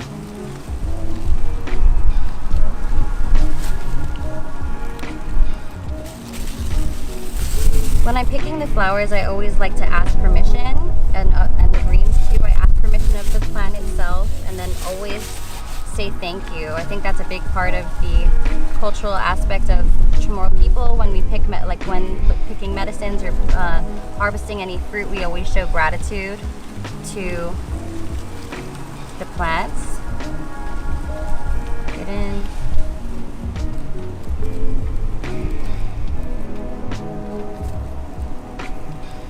I'm going to do 2 plumerias.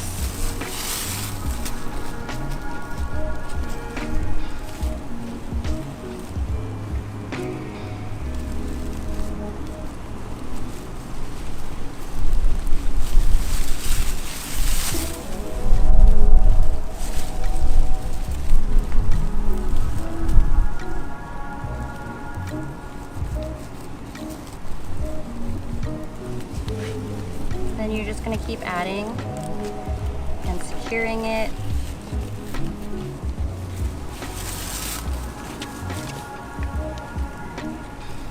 you just open up the leaf. I'm kind of like propping it open with my finger and then pinching it and holding it in between the open leaf, and you'll do the same thing when it's the bag, and then you just secure it with the next rung. You can do every rung if you want it to be really thick. This one's going to be a pretty thin one. Add another bit of this. Secure.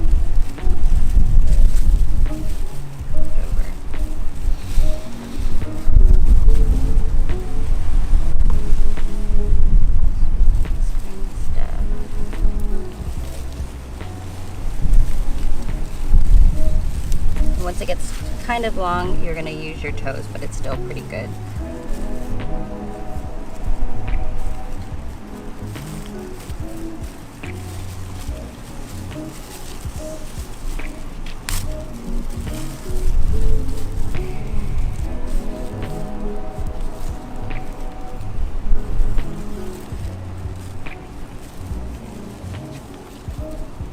And then you see you're just braiding it and there's no leaves coming out of the back side because you're securing it within the leaf.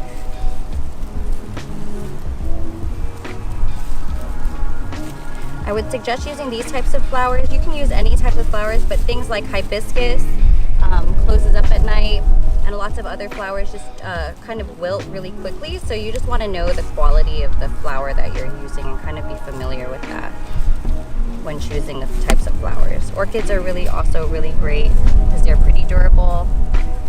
But things like hibiscus and some of the other flowers that we see around just don't last that long, or they wilt really quickly. So it's important to choose flowers that have a lot of life.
You also want to do this event on the ground and sitting.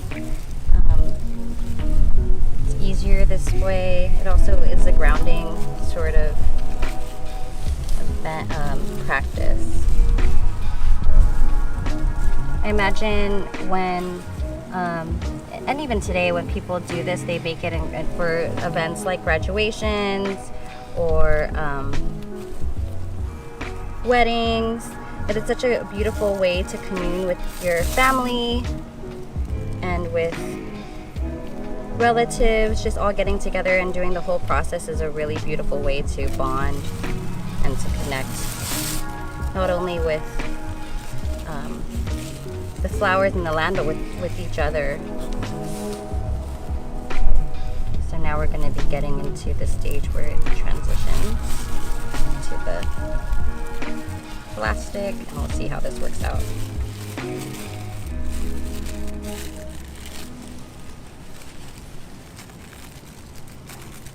So you do the same, treat the plastic the same as you treat the, and I'm also folding in some of the green.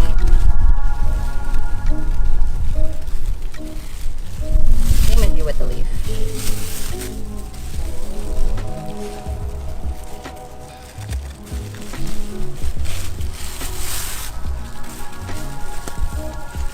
As you can see, it has a nice little pattern. Just gonna lock it in my foot.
All right, that's an awesome segment there, Master Moore Masterclass, and she is definitely a master.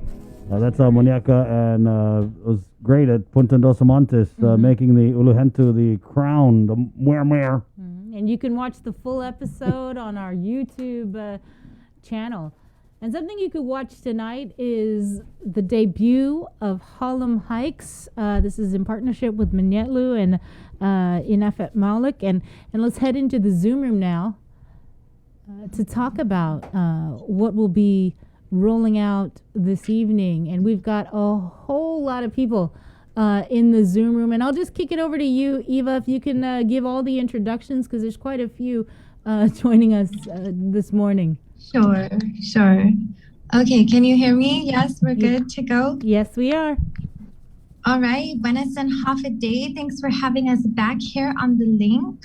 I am Eva Again Cruz, also known as Eva Chamorita, and I'm here with our team, our awesome team of the Inafa Malik Youth Heritage Program. So we've been in partnership with Menyetlu and working on a really awesome hike series that we're about to debut exclusively here on KUAM this evening at 6:30 on that news extra hour. So we're just very honored. We're very happy, really excited to be here and to be airing our show and what we have to share with you. So I want to go ahead and introduce everyone, our awesome team that we have here. So we have Georgiana Taikinko, who is the project assistant. Half a day. Yeah. And then we have Lawrence Lazama, who is a youth development assistant. Half a day. And then we have Starlet Cruz, who is also a youth development assistant. Hey, buenas. And then we have our junior mentors, who are Cassidy Murphy. Buenas. And Riley Duenas. Riley still got back in the room, right? Yes. Yes, there she is. Buenas. Have a day. So these are our Inafa Malik Youth mentors. We have our program. Actually, let's have one of them tell you about our program. Okay. Why don't you go ahead and start? Who's going to start? Starlet. Okay. Starlet. You need to. Malik. Okay. We're a youth heritage program, and we offer cultural development and just mentoring to kids from 13 to 17 years old. Currently, of course, due to COVID, we are operating through Zoom, but every now and then we also give them like hikes and cultural field trips. So that's good that COVID's slowing down. And yeah, that's pretty much it. That's pretty much what we do, and we're still growing. And so yeah, catch us. Okay. Well, I know the preview was awesome that even you sent over. And so, did everybody that's in this Zoom room, did they all go on the hikes? And what was that experience like for you? Yes. And I'd like to go ahead and let the mentors answer this. So go right ahead. Lawrence, we'll start with you, I guess. Yeah. Yeah, I mean, so, growing up, I went hiking pretty often, but then it was different for me this time around just because I had to keep in mind filming, and that was really a fun part for me because, I just like to do that as a hobby, but to actually do a full production on a hike that I've done before, but then to keep in mind, like, hey, I'm going to be bringing people on this journey with us with this hike. So it was cool to really get in that mindset and, really think like, well, what shots will really bring the viewer into like our footsteps and make it feel like we're going with them on this hike too. So yeah, I just had a lot of fun doing the production part of everything. And yeah, it was nice bonding moment for us as coworkers too. Georgina?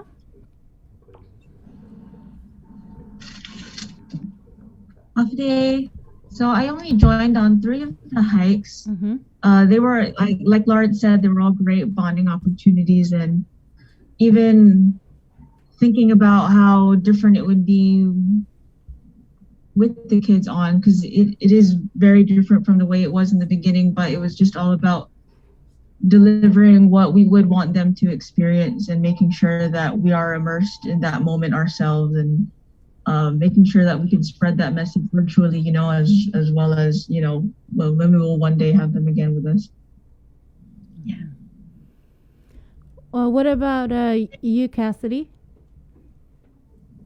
It was a really good experience being with the team and on all the hikes, because each hike had a different thing that we wanted to focus on. And it was a good experience to also get out into nature while, COVID, and we're just trying to encourage everyone to stay active and be one with nature, especially during these times.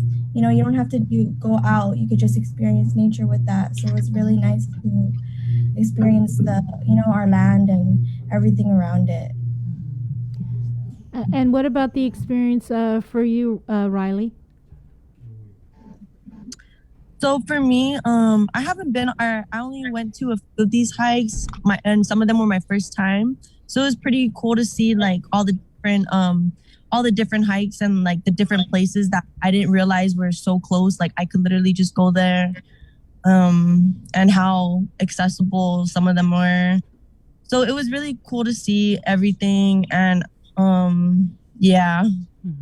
Well, I think what I'm excited about is, you could go on a hike and you could soak in the beauty of the landscape, but with these hikes, you're really getting a lot more. You're getting the historical perspective, right?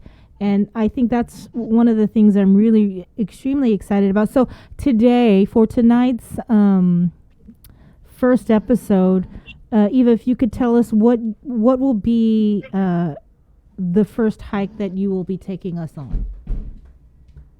Sure.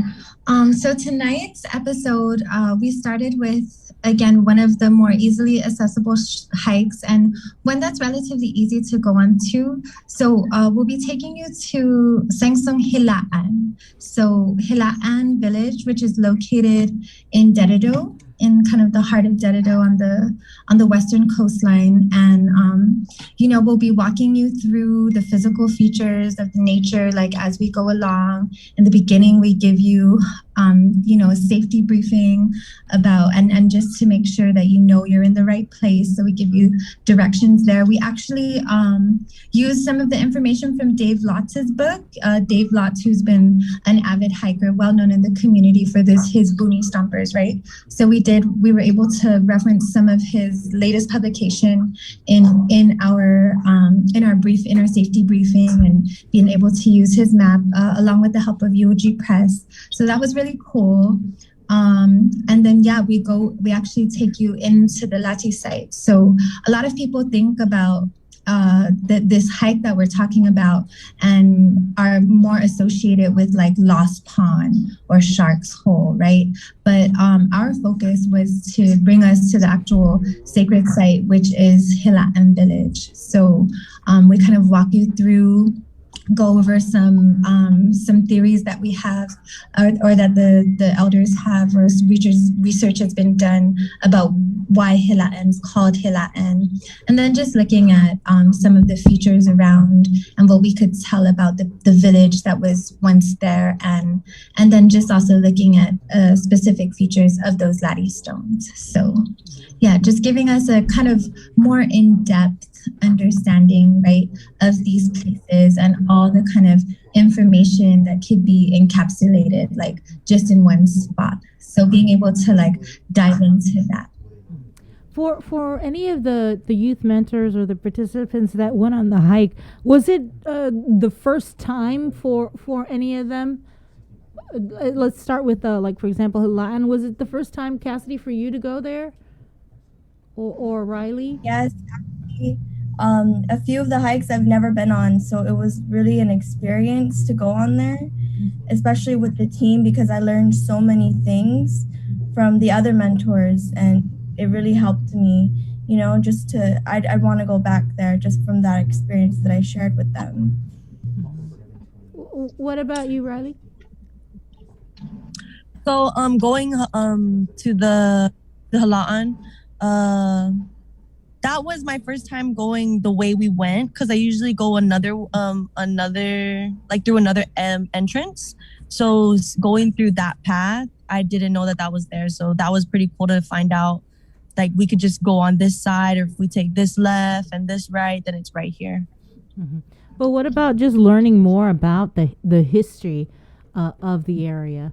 Because sometimes people, they'll go hiking and, we're just going, to have some fun with friends. But this is, so much different, because you're connecting in a different way. You're connecting with your culture. You're connecting with your ancestors and with the land.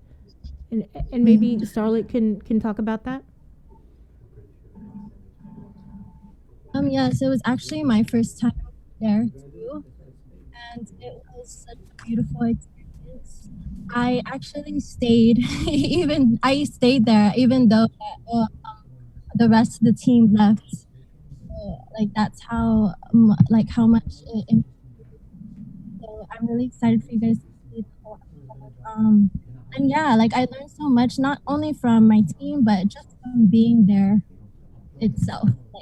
That was it. Just being there, it's probably one of the most memorable days. What? Yeah. So, Sabrina, one of the things I like how you brought up that it's, people just go on hikes. They're like, oh, it's a beautiful place. But, there's so much more to the place. The other thing, our producer Miracle had mentioned to us is that we see a lot of hiking series that are done by tourists or by hikers who go to different places in the world. But she was like, this is kind of the first series I've seen of its kind where it's coming from the natives, right? Or it's coming from the indigenous people, and they're the ones who are actually taking you on the walk through the land. So we feel really good about having that perspective as well.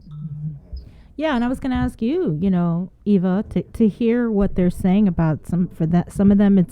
It's the first time, they've been to these sites, and I'm sure going on these hikes, just seeing their reaction. You know, it's got to make you feel really good, because perpetuating the culture, you know, it's something that you've been doing for years, and it's really important to you. So to hear and to see that reaction, because this is just a small sample of the reaction you're going to get. When this goes on KUAM TV, on KUAM YouTube, there's going to be so many more other people that will probably have the same reaction. So how does that make you feel? Yeah, it feels, it just feels really good. I really believe, and my team, we always talk, or our team, we always talk about how we're kind of on this path, and things open up for us. And so, we started with this summer camp and this after school program, and we had hikes as a part, but we didn't realize like how widespread it would become, the way that we are applying, our knowledge in the hikes. We didn't realize that now people it's amazing. People even like off island, right, who have been gone off of the island for so many years are going to be able to like pull this video up on KUAM's YouTube and just really get, a glimpse of the island and really get to go into the depths. And, I think there are probably a bunch of Chamorros coming up who may have never even seen like a real life Laddie Stone, so yeah, it feels good to be able to offer that to our people. And it's the other thing too I wanted Ensu to share is that, so when we went on the hikes, it was like our family started to ask us, oh, what, you didn't cut, it was like, oh, you were out last week on the hike, hey, we want to go too. So Ensu, I don't know if you wanted to share about how we went to Fua like 3 times in a row in 1 week, or how that went. Yeah.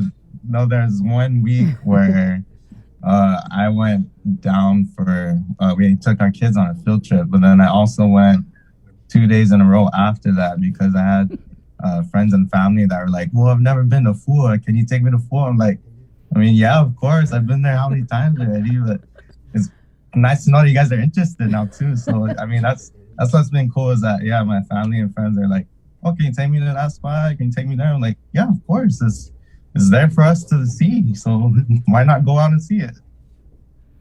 Yeah.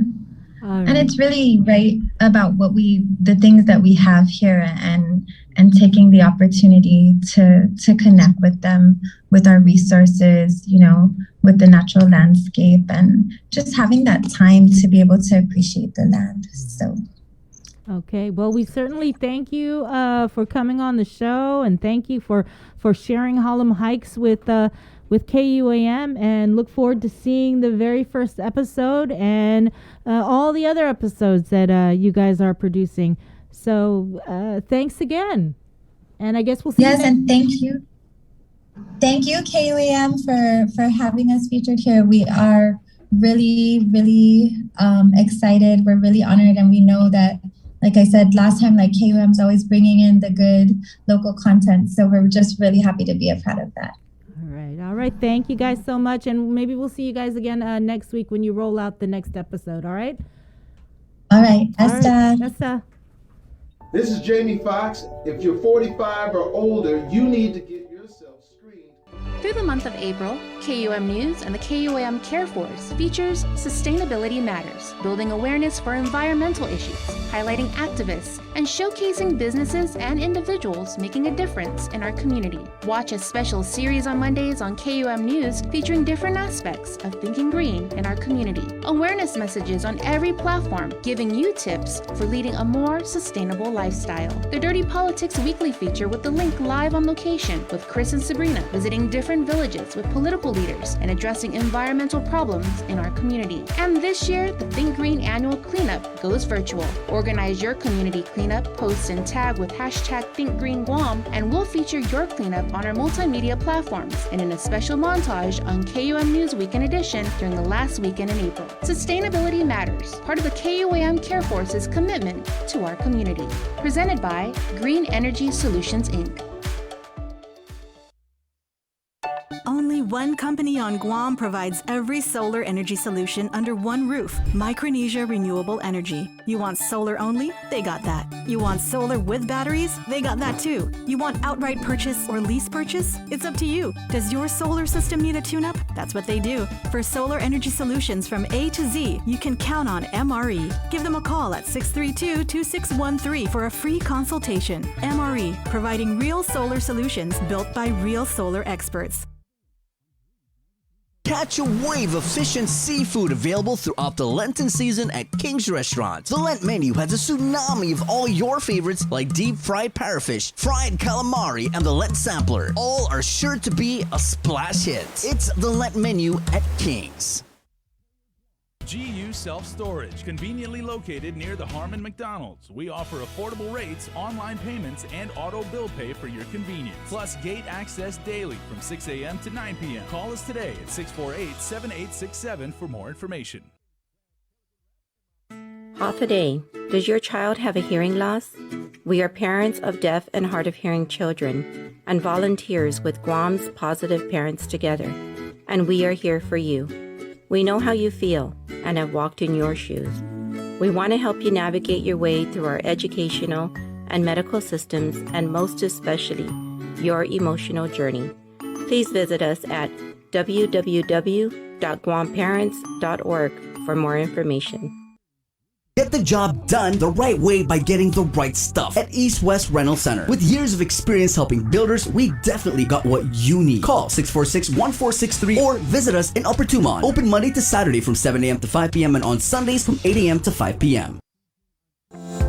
KUM Communications salutes women small business entrepreneurs during Women's History Month with a special community feature, Women Driven.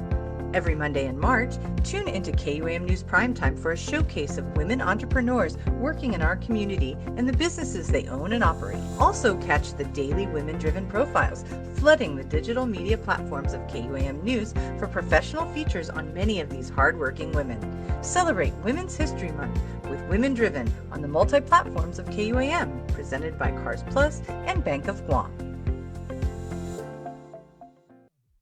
Join KUAM and Punta Dos Montes for the Mes Chamorro Masterclass Series, an informative digital series for demonstrations throughout Mes Chamorro. Catch the Mes Chamorro Masterclass Series weekly on the KUAM News Facebook page, the KUAM YouTube channel, and every Saturday in March following the KUAM News Weekend Edition at 6:30 p.m. on TV8 and 7:30 on TV11. We'll highlight Guam's talented crafters and artisans teaching artisanal skills of our Chamorro heritage. Viva Mes Chamorro! From Punta Dos Montes and KUAM Communications. See KUAM.com for the complete Mes Chamorro Masterclass series schedule. Swim on in for Ruby Tuesday Seafood Sensations and enjoy your favorites from the sea in perfect time for Lent. Get hooked on lobster mac and cheese, the salmon loco moco, or the deep sea pasta. There's a bounty waiting for you on the RT Seafood Sensations menu at Ruby Tuesday Guam. Uno Go, delivering meals from your favorite restaurants and more, including delivering sodas and adult beverages from the Bottle Shack. Visit uno-go.com or download the app today. Also follow them on Instagram and Facebook.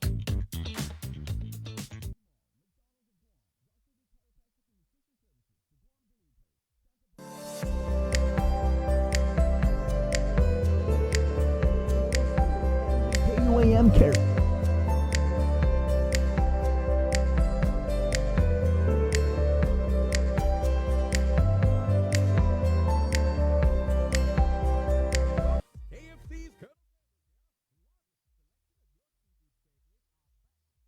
This Lent.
The Link, 9:33, Monday, March 22nd, brought to you by East West Rental, IT&E Carrier from Aircon, babies. Good morning. And IT&E, it's 9:33. Let's head into the KUAM News Zoom room where we have, boy, her ears must have been burning last week. The Chief Procurement Officer for the entire government of Guam, Claudia Foggy. Good morning, Claudia. Good morning, Chris. Thanks for joining us via Zoom. How you doing so far? Good. And you? We're doing, pretty all right. We went a little Keaton last week looking at this list that you submitted to the legislature. This is 27 pages of sole source and emergency purchases, right? And can you kind of just give us a little background on why this list was submitted to the legislature and kind of what it contains?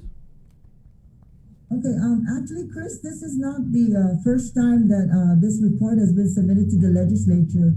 It's actually required by statute.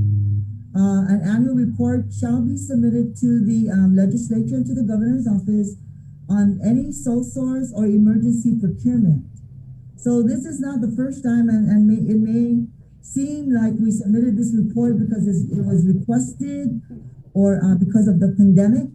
But I've been submitting these reports to the legislature, in the past years.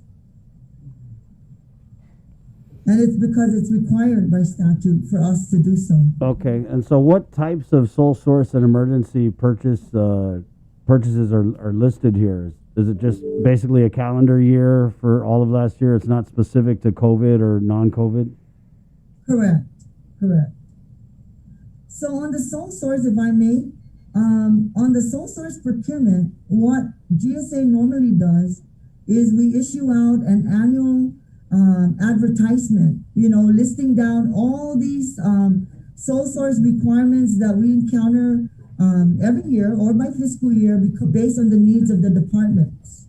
Okay, for example, softwares, a lot of times with these softwares where it's built by a specific company, it becomes proprietary. After we issue out a bid, the successful bidder becomes holds the proprietorship of that software until such time that we again re-solicit for a new system.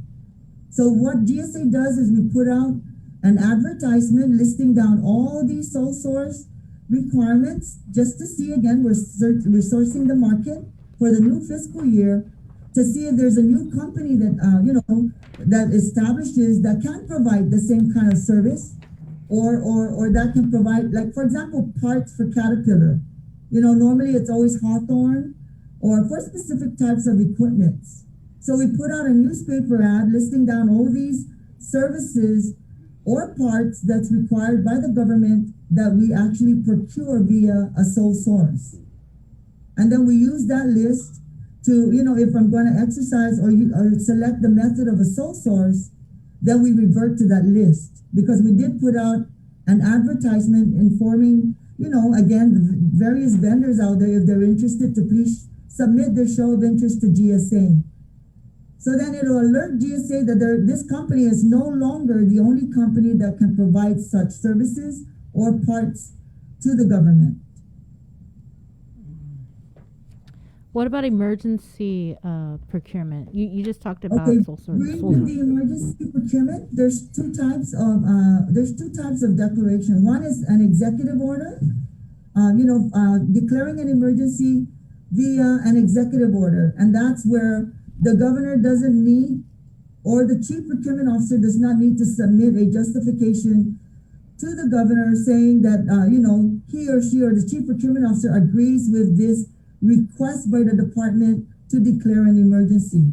Okay, so an executive order is approved by the governor on their own. So a declaration of emergency, what happens is the department submits their request or their justification to the chief procurement officer, and then it will be deemed by me or by the chief procurement officer whether it's really an emergency or not. So let's say it's deemed, let's say I agree that it is an emergency within the department, then I submit a certification of emergency to the governor under perjury stating that it's not a way to circumvent the normal procurement procedure, but it is actually an emergency. So, Claudia, and just to give you an insight is not all the time the departments submit a request for an emergency for GSA to submit a certification to the governor. Is it always yes? Okay, there are times that I say no. I go back to the department before it gets to the governor and say, okay, I know we just procured a motor for that elevator. Why is it now an emergency? Because you need another one and it's 2 months down the road only.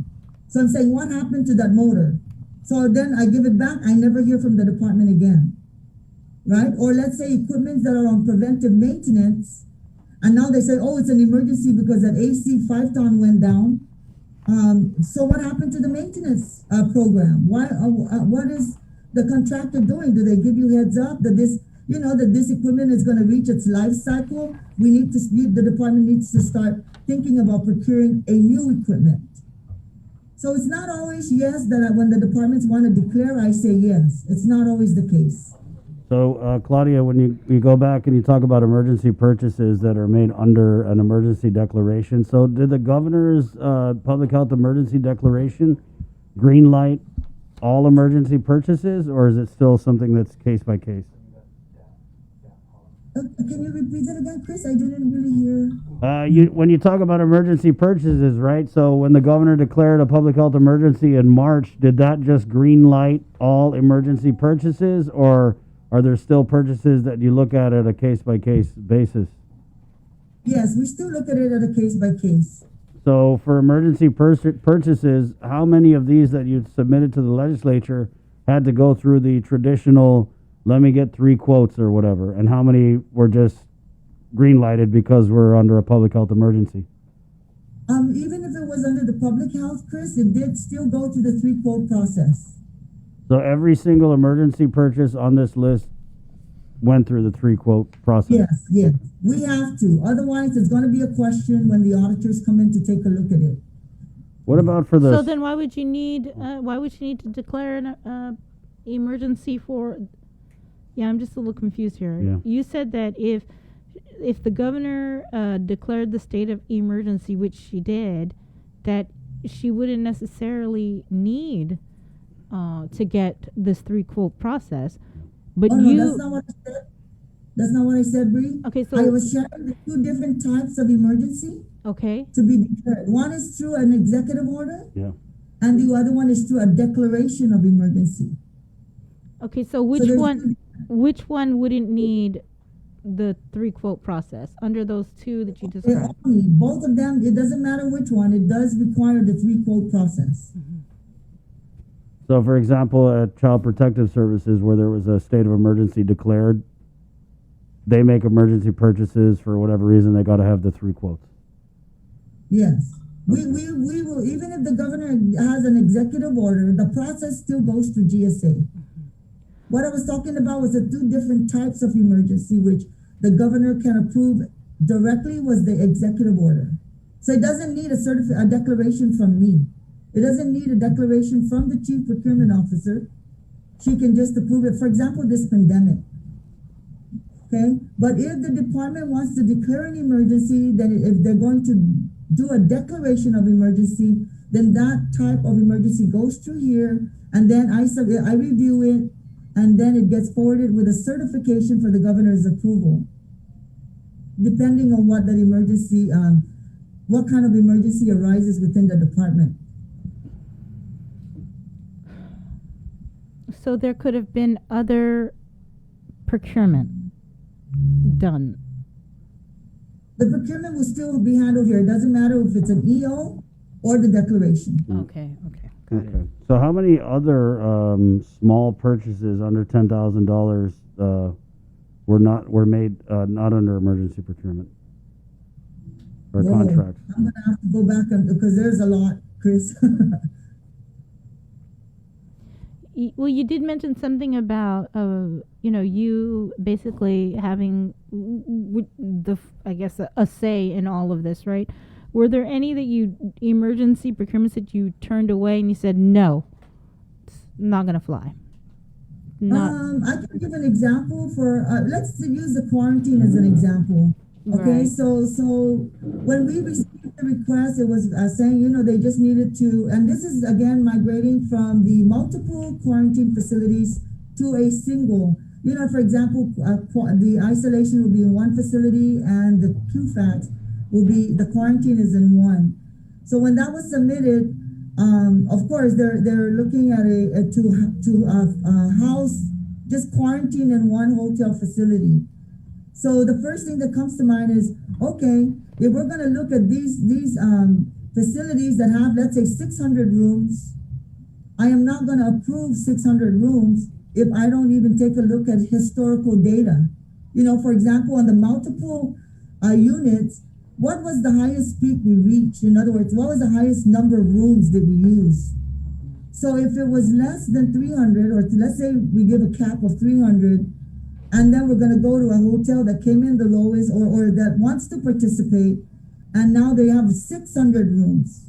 So of course I get with the department and I'm saying, no, I don't think I'm going to approve a 600 room capacity. I'm going to say, based on historical data, this is the way we're going to issue out our request for quotation. Okay, or this is the way we're going to cap it to the vendors. If they're amenable to that, then okay, we're good. But if not, then we will not go for 600 rooms, so that we can pay for unoccupied rooms up to 600 when the historical data shows us that we didn't even reach 300. So of course I still have to, you know, evaluate the situation. So in that case, we didn't authorize the 6, we only capped it at 300 based on historical data. Since this report has come out, have you spoken with any of the senators? Have they called you? Have you had any conversations? Are they going to come down to your office? Are you going to be providing additional documents to them? Well, I've spoke to the oversight chair, and I did assure her that, you know, I've got all these. We put out the announcements for the sole source, you know, just to take a look, make sure that we issue out these services, and find out, just to source the market, if there's any interested parties that may, you know, again, like I mentioned earlier, started a new business, and maybe they're able to provide such services or parts for a specific equipment that the government has existing. So I informed her that we do issue out that notice to the vendors. We put it out in a newspaper ad. So what is your response? I mean, so with all of this procurement that's on here, and I'm just looking at emergency procurement, is this local general funds, or is this CARES Act money that was used to pay this out?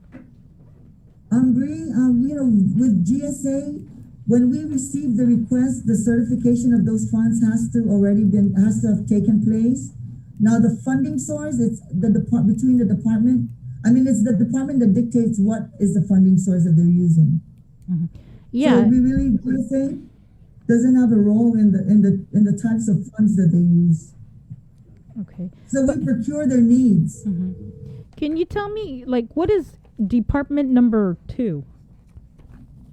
So that's a department number. It's like what department? Like 02 is the governor's office and Homeland Security. Mm-hmm. So 02 is the governor's office? Yes. Mm-hmm. Can we get a breakdown of the department numbers and what they're assigned to? Yes, we can give you a list of their codes.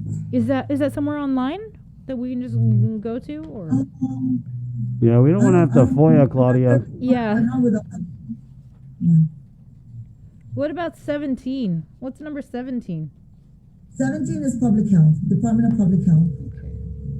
Well, what was up with all the furniture purchases, Claudia? Because I get what you're saying, that there's a whole process, right?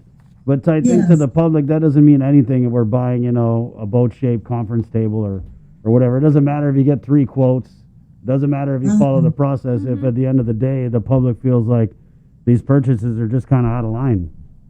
Right. So, Chris, with the boat-shaped desk or conference table, it wasn't just one desk. I mean, it seemed like it because the purchase order totals, right? The report gives a total amount of the purchase order.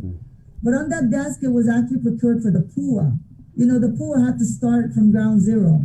So we ordered like 34 desks and, to facilitate this pool program. So it wasn't like 35,000 for one boat-shaped desk. It was a consolidation of other furnitures and not just one. So what's number 24? What department is that? Department of Labor.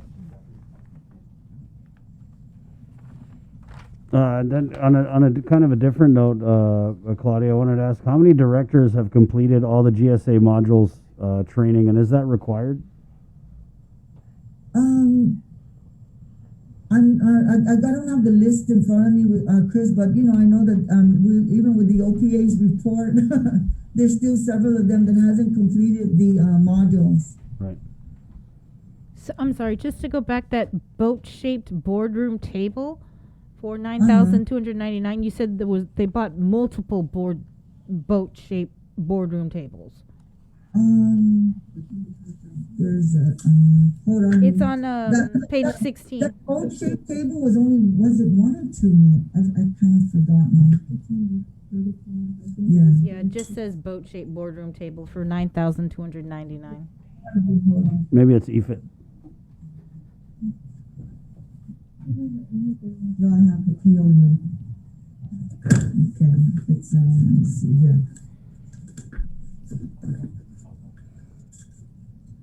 So we could have gotten a whole lot of plastic, fold out. We need to do the rectangular folding ones. Read that table, that boat-shaped table was we only bought one at 2,000, at 2,829. But I think with that it wasn't even delivered, right, Anita? No, it was canceled. And that was also canceled. It wasn't delivered. So when you say it's canceled, so they cut the PO and it says purchase amount $9,299. Are you saying that was not paid out, or it was paid? No, that wasn't paid out. That wasn't paid out. And then the 9,000 wasn't only for the desk, the table, Bree. It also included the chairs, like 14 chairs, together with that conference table. So then, okay, let me ask you about Cliff Hotel. Then the $150,000 worth of purchase orders, was that not paid out? Well, with the hotels, it's different because if they have an invoice, then of course we have to pay out because it was utilized. Mm-hmm. In this case, because the equipments were not delivered, then there is no payment. We canceled it. Mm-hmm. So then, out of this total $28 million, is there a breakdown on how much was not paid out? Out of all these purchase orders and this 27-page worth of documents? It's I guess it's a different, because payments are handled by accounting, not us. Because the legislature and anybody else that pulls this up on their website is thinking, holy mac, we paid $28,000 in emergency procurement and sole source procurement, but now you're saying, oh well, some of that's not even paid out. Right. It doesn't necessarily mean it's paid out. It's just a purchase order. It's a contract. But of course, if the vendor doesn't fulfill the order, then they're not going to get paid. Mm-hmm. So how many of these are not paid? Can we get the list for that? I mean, you would have to request that from payables. From who's that? DOA? Hmm? Do we have to make 20? Do we have to make a request for every single one? Mm-hmm. I guess. Or maybe the law should be clarified on providing a list of purchase orders that were it kind of seems that way, Claudia, because it's just like you dump all this information on the senators, and I mean, we don't know which was paid, which was not. There's little to no information, causing the public to just question this whole process. Mm-hmm. So what For sure, Chris. I mean, I'm sure that if you question it, and again, whatever you guys get out of it, that it should clear the minds of the public. Right. Because just like with me, I mean, I'm comfortable. The public can come in, review our records, so that if they want to have a better understanding of the process, then they're invited. They're welcome to anytime. Mm-hmm. So just for clarity, one more time, this 27 pages worth of documents that say purchase orders for emergency procurement and sole source procurement, the totals that are listed here, I think it was 16 and another 12 or 13 for both categories. You're saying that it doesn't mean that all of this was paid. Correct. And we would have to go to the Department of Administration to figure out, well, how much was paid. Correct. Okay. So what is your reaction to Senator Moylan? He has introduced legislation to change and amend the law from this annual reporting requirement to making it monthly. It's not a problem. We can print out those reports and get it even if they want it weekly. We're ready. Okay. And again, as I had asked you last week, you have everything to justify that this 3-quote process was met. There was no funny business, no awarding to friends and family of the administration for these purchase orders. I can raise my hand and attest to that, Bree, anytime. Because I'm not the person that allows people to hold my hand to sign anything. I mean, I have to take full responsibility of my fiduciary responsibility, and it doesn't matter what political arena, I do not allow them to hold my pen for me. If I disagree, I disagree, take it on somewhere else. That's my position, and it has always been. What with this Do-On Worldwide? So this company Do-On Worldwide, I know they're tight with Lou and Josh, but when you Google it, it says they're like a seafood wholesaler. But in here, they're getting paid like, I saw $100,000, $52,000. Anytime the emergency was extended, they're making money. So what kind of company is that, and what kind of service are we paying this Do-On Worldwide for? Yes, Do-On. Yeah, right. I know that one of the guys is a GITA board member, so that's what we mean by friends and family, folks. Mm-hmm. Well, Chris, we with the D1, they participated on. We did the 3-quote process again. They came in the lowest on the for the safe haven, and that's how we actually awarded them. Safe? You mean Global Dorm? What was that? Which one's Safe Haven, Bree? It's Global Dorms, Operations Safe Haven, Yes, right? yes. It's the homeless shelter. Oh, okay. So they're the homeless shelter. They're the company. Yes. Okay. Now, what about the other one that we saw was Data Management Resources? A lot of payouts to these guys. What type of service are we paying for with Data Management Resources?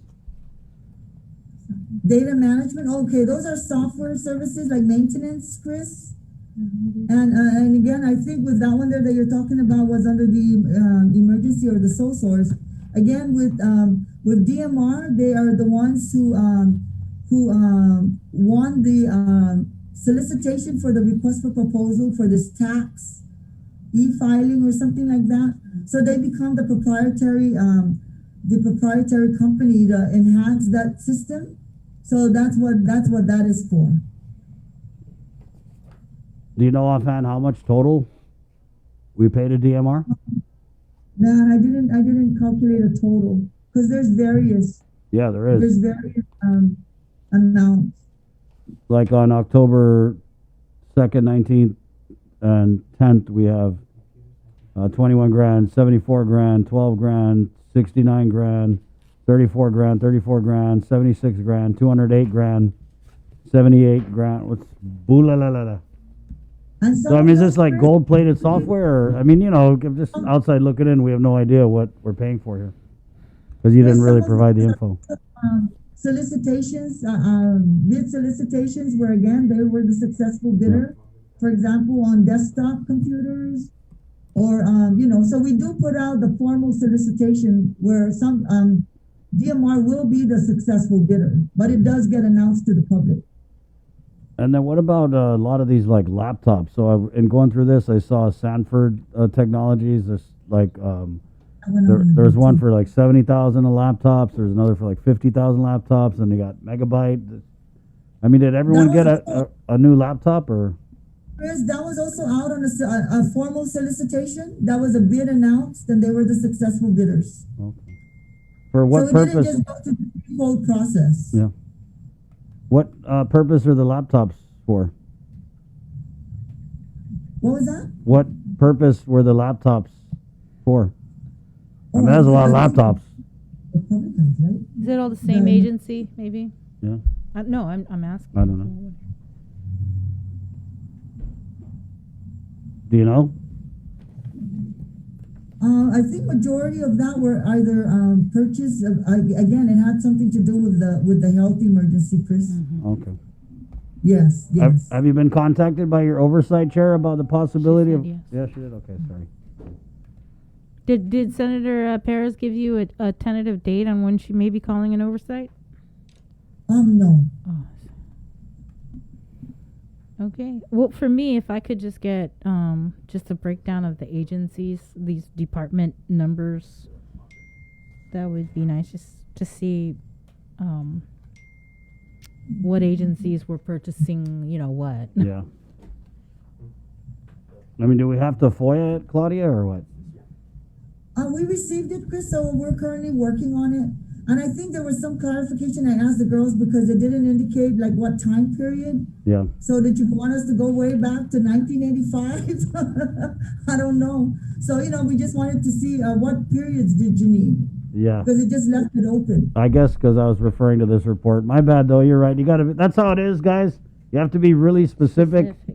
Very specific, because they don't want to give the information on their own.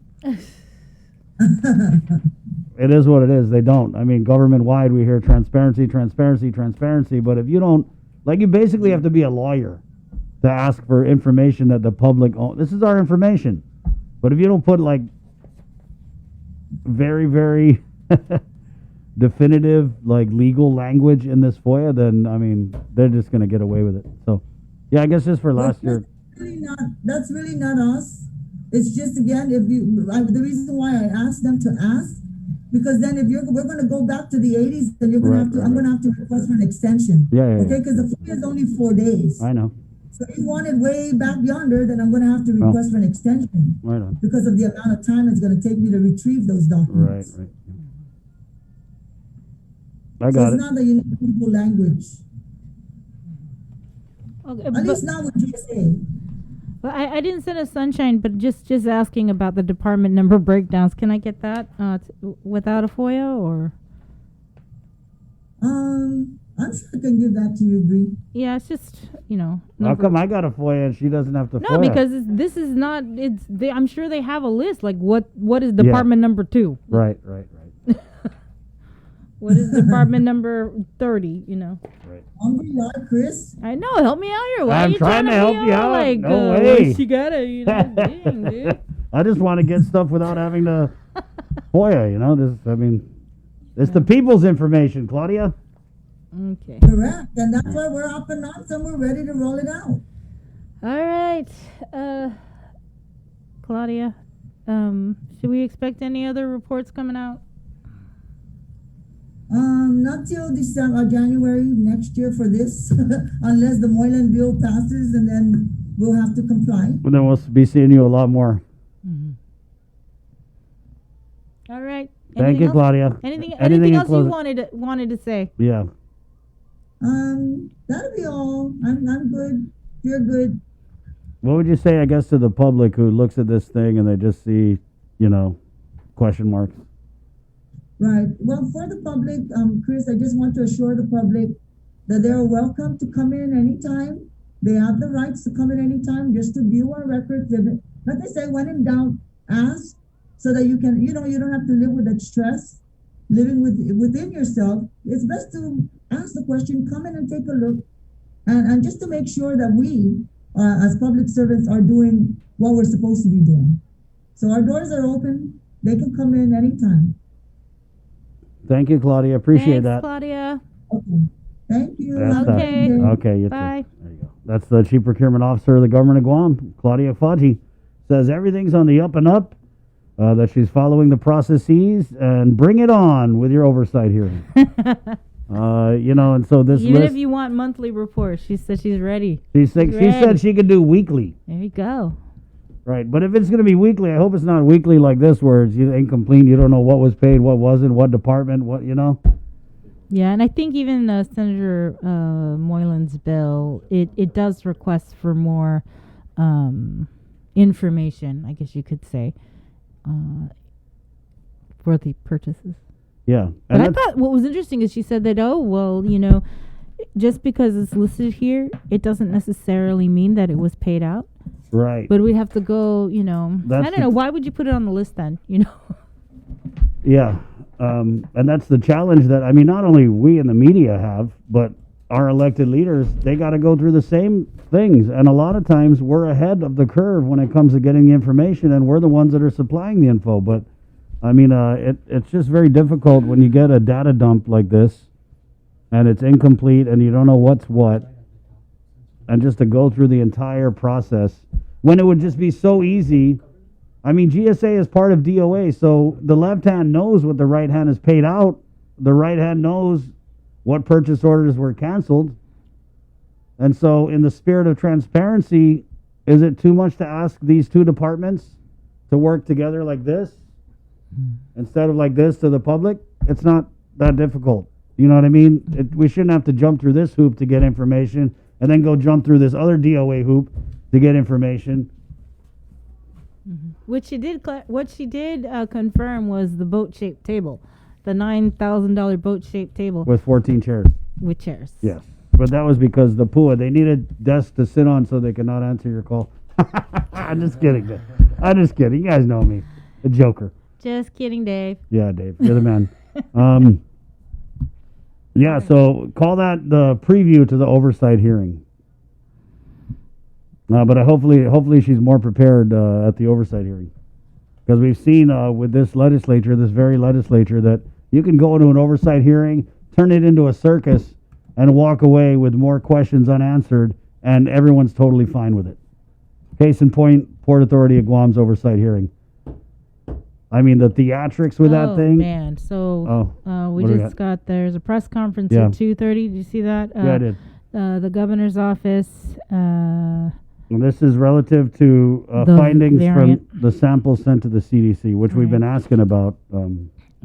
For weeks now. So just to go back, several weeks ago, the public health sent over 20 samples to the CDC for genomic testing. Yep. So these samples were the COVID positives from the community, and then 10 from the quarantine facility. So this was all to determine, whether or not the variant had made its way to Guam. The variant. So at 2:30, hopefully we're finally going to get an answer, because we've been following up with Dr. Cabrera, with public health, almost every single day since they first sent it. Yeah. And so, man, I'm kind of nervous about this. So 2:30 this afternoon, there will be a press conference. Make sure to stay tuned to KUAM, and we'll bring that to you. Right. Live. And these were samples that were taken as far back as November, I believe was what Dr. Cabrera said when we last had him on. And they've been sending, I think, periodically, because there was an agreement that we'd send them either weekly or monthly, samples to CDC. So I don't know why they just don't. Why don't you just tell everyone now? Why we got to wait for a press conference? Well, that's just me. No, I hear you. Yeah. I hear you. No, I'm not saying. It's kind of important, but it drives up that engagement, though, I guess. Yeah. Okay. But you're gonna get it on KUAM, so there's no totally, need yeah. Without all the spin and propaganda. And okay. Okay. There you go. We're gonna leave you with Cover Me, brought to you by our friends at Burger King. Where's my Cover Me? I want to thank our friends at Burger King, where you guys can get the BK Big Fish and also the Impossible Whopper, which are both Lent-friendly options. I'm going to leave you, this is a request again. It's such a cool video we got. It's by Anu Lee. You got it? Thank you. And it's brought to you by Burger King, where you could get the Lent-friendly. We're pretty deep into Lent, guys. So it's Lent-friendly Impossible Whopper and the BK Big Fish. Again, our cover of me for this morning is Anu Lee. We're KUAM FM Agotni Guam. This has been The Link. Thank you guys so much. My name's Chris. I'm Sabrina. Esta. Adios.